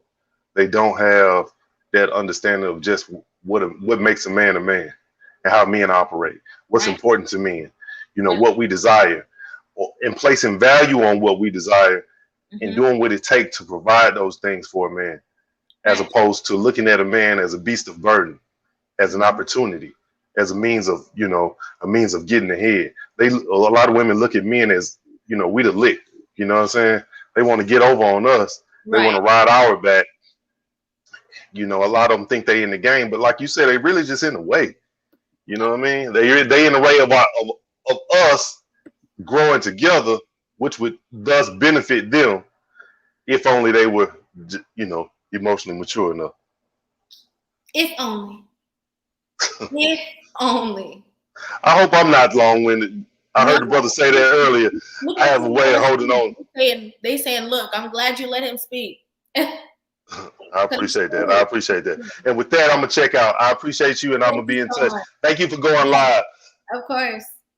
Make sure you guys, all the people that came on my live stream today and actually came on and voiced their opinion, listen, make sure you guys stay close to my channel. I have been working. I don't know if you guys have noticed, if you guys are usual subscribers to my channel, you guys see my reactions and you guys see my lives on Mondays and stuff like that. But I've been working on some stuff and getting some stuff, together for you guys for your entertainment purposes. Okay. So I definitely want you guys to, like I said, stay close to the channel. Make sure that you guys are staying tuned. And I appreciate all the perspective. Again, these conversations are so extremely necessary. As a woman, we know, as women, I should say, thank you so much, Jay Valentine. As women, we know we have the intricate conversations with our friends, right? When our friends are saying, girl, he could not get it together. Girl, he still had that little dream he got, right? They want to classify it as little. Yeah, girl, he's trying to open his little business. Not realizing that you are in support of your man. You're supposed to be supporting your man. It's supposed to be your business together because you guys are on one accord. You guys are a unit. You should be moving as such. He's not a separate entity from you. You are actually attached to him. You move in accordance with him, as you should. Okay? And it's extremely, extremely important to get on your man's accord. It's extremely important as a woman to be a motivating factor in your man's life, to be his motivation, to be his backbone. That's what they say, his backbone. It's important to be that because it goes way past finances. Break the generational talk, girl, break the generational curses. Exactly. It's important. Motivation goes past a man's supposed to have it together already. He's supposed to have his it's more than that. It's deeper than that. And as women, you guys know that. You know what I'm talking about. You know that thing that I'm talking about. That support. That unity within your home. Thank you so much, Taurus Truth. I really appreciate you so much. Thank you so much. That support, that truth, okay? That accordance, that unity that you don't have. You're undermining his purpose, his ambitions. You just undermining all types of stuff that he doesn't know about, but he thinks you're on his accord. That's an issue. And we do have to do better. Be able to support your man and support his vision. As Sister Shahrazad Ali said to men, if you have a woman and she can't get on your program, get another one. Get a woman who can get on your program. And if you're a woman and you cannot get on his program, get a man that you can get on his program, that you can be of assistance to him. Because what is it going to do us any good if you're just causing strife and hindering another person? Again, let's bring it back full circle. Being a liability in a man's life instead of an asset to his life. Being the very thing that stands in the way of him and his vision and his plans, his ambition, his purpose. What good are you doing? So I want to, oh, thank you so much, Dwayne. I really appreciate it. Thank you so much for showing love. I really, really appreciate it. And so I want to thank everybody who added a piece of their life, a piece of their stories, a piece of their, experiences into this conversation. It means so much to me because these are conversations that are so necessary for our men. Men, listen, Family Values said it very, very strongly. She said that a lot of these men, they start to feel empty when they're not fulfilling their purpose. Would you rather your man perish because of his inability to perform, to be the man that he feels that he's supposed to be because of you, to your detriment? We got to be honest. We got to be honest. So thank you guys so much for watching. I love you guys so very, very, very much. Make sure that you guys stay focused on your visions, on your plans, on your goals. Only you can stop yourself. Don't let anybody get in the way of your goals and your visions and your plans. There's a song by Chapta 9. It's called Focus Like Telescope. You can check it out on iTunes. I'm going to drop it in the chat right now so that you guys can check it out. It's a very, very motivational song. It's called Focus Like Telescope. You guys are going to have it in the chat right now so you guys can check it out. Yeah, only you can stop yourself from achieving your visions, your plans, your goals. Nobody else. Only you can stop yourself. Thank you guys so much for watching. I love you guys so very, very, very, very much. And you know I mean it from my heart. I know you guys can feel all this energy that I'm giving you guys and all this love that I'm giving to you guys. Thank you guys so much for watching, and I will see you guys in the next video. Love you.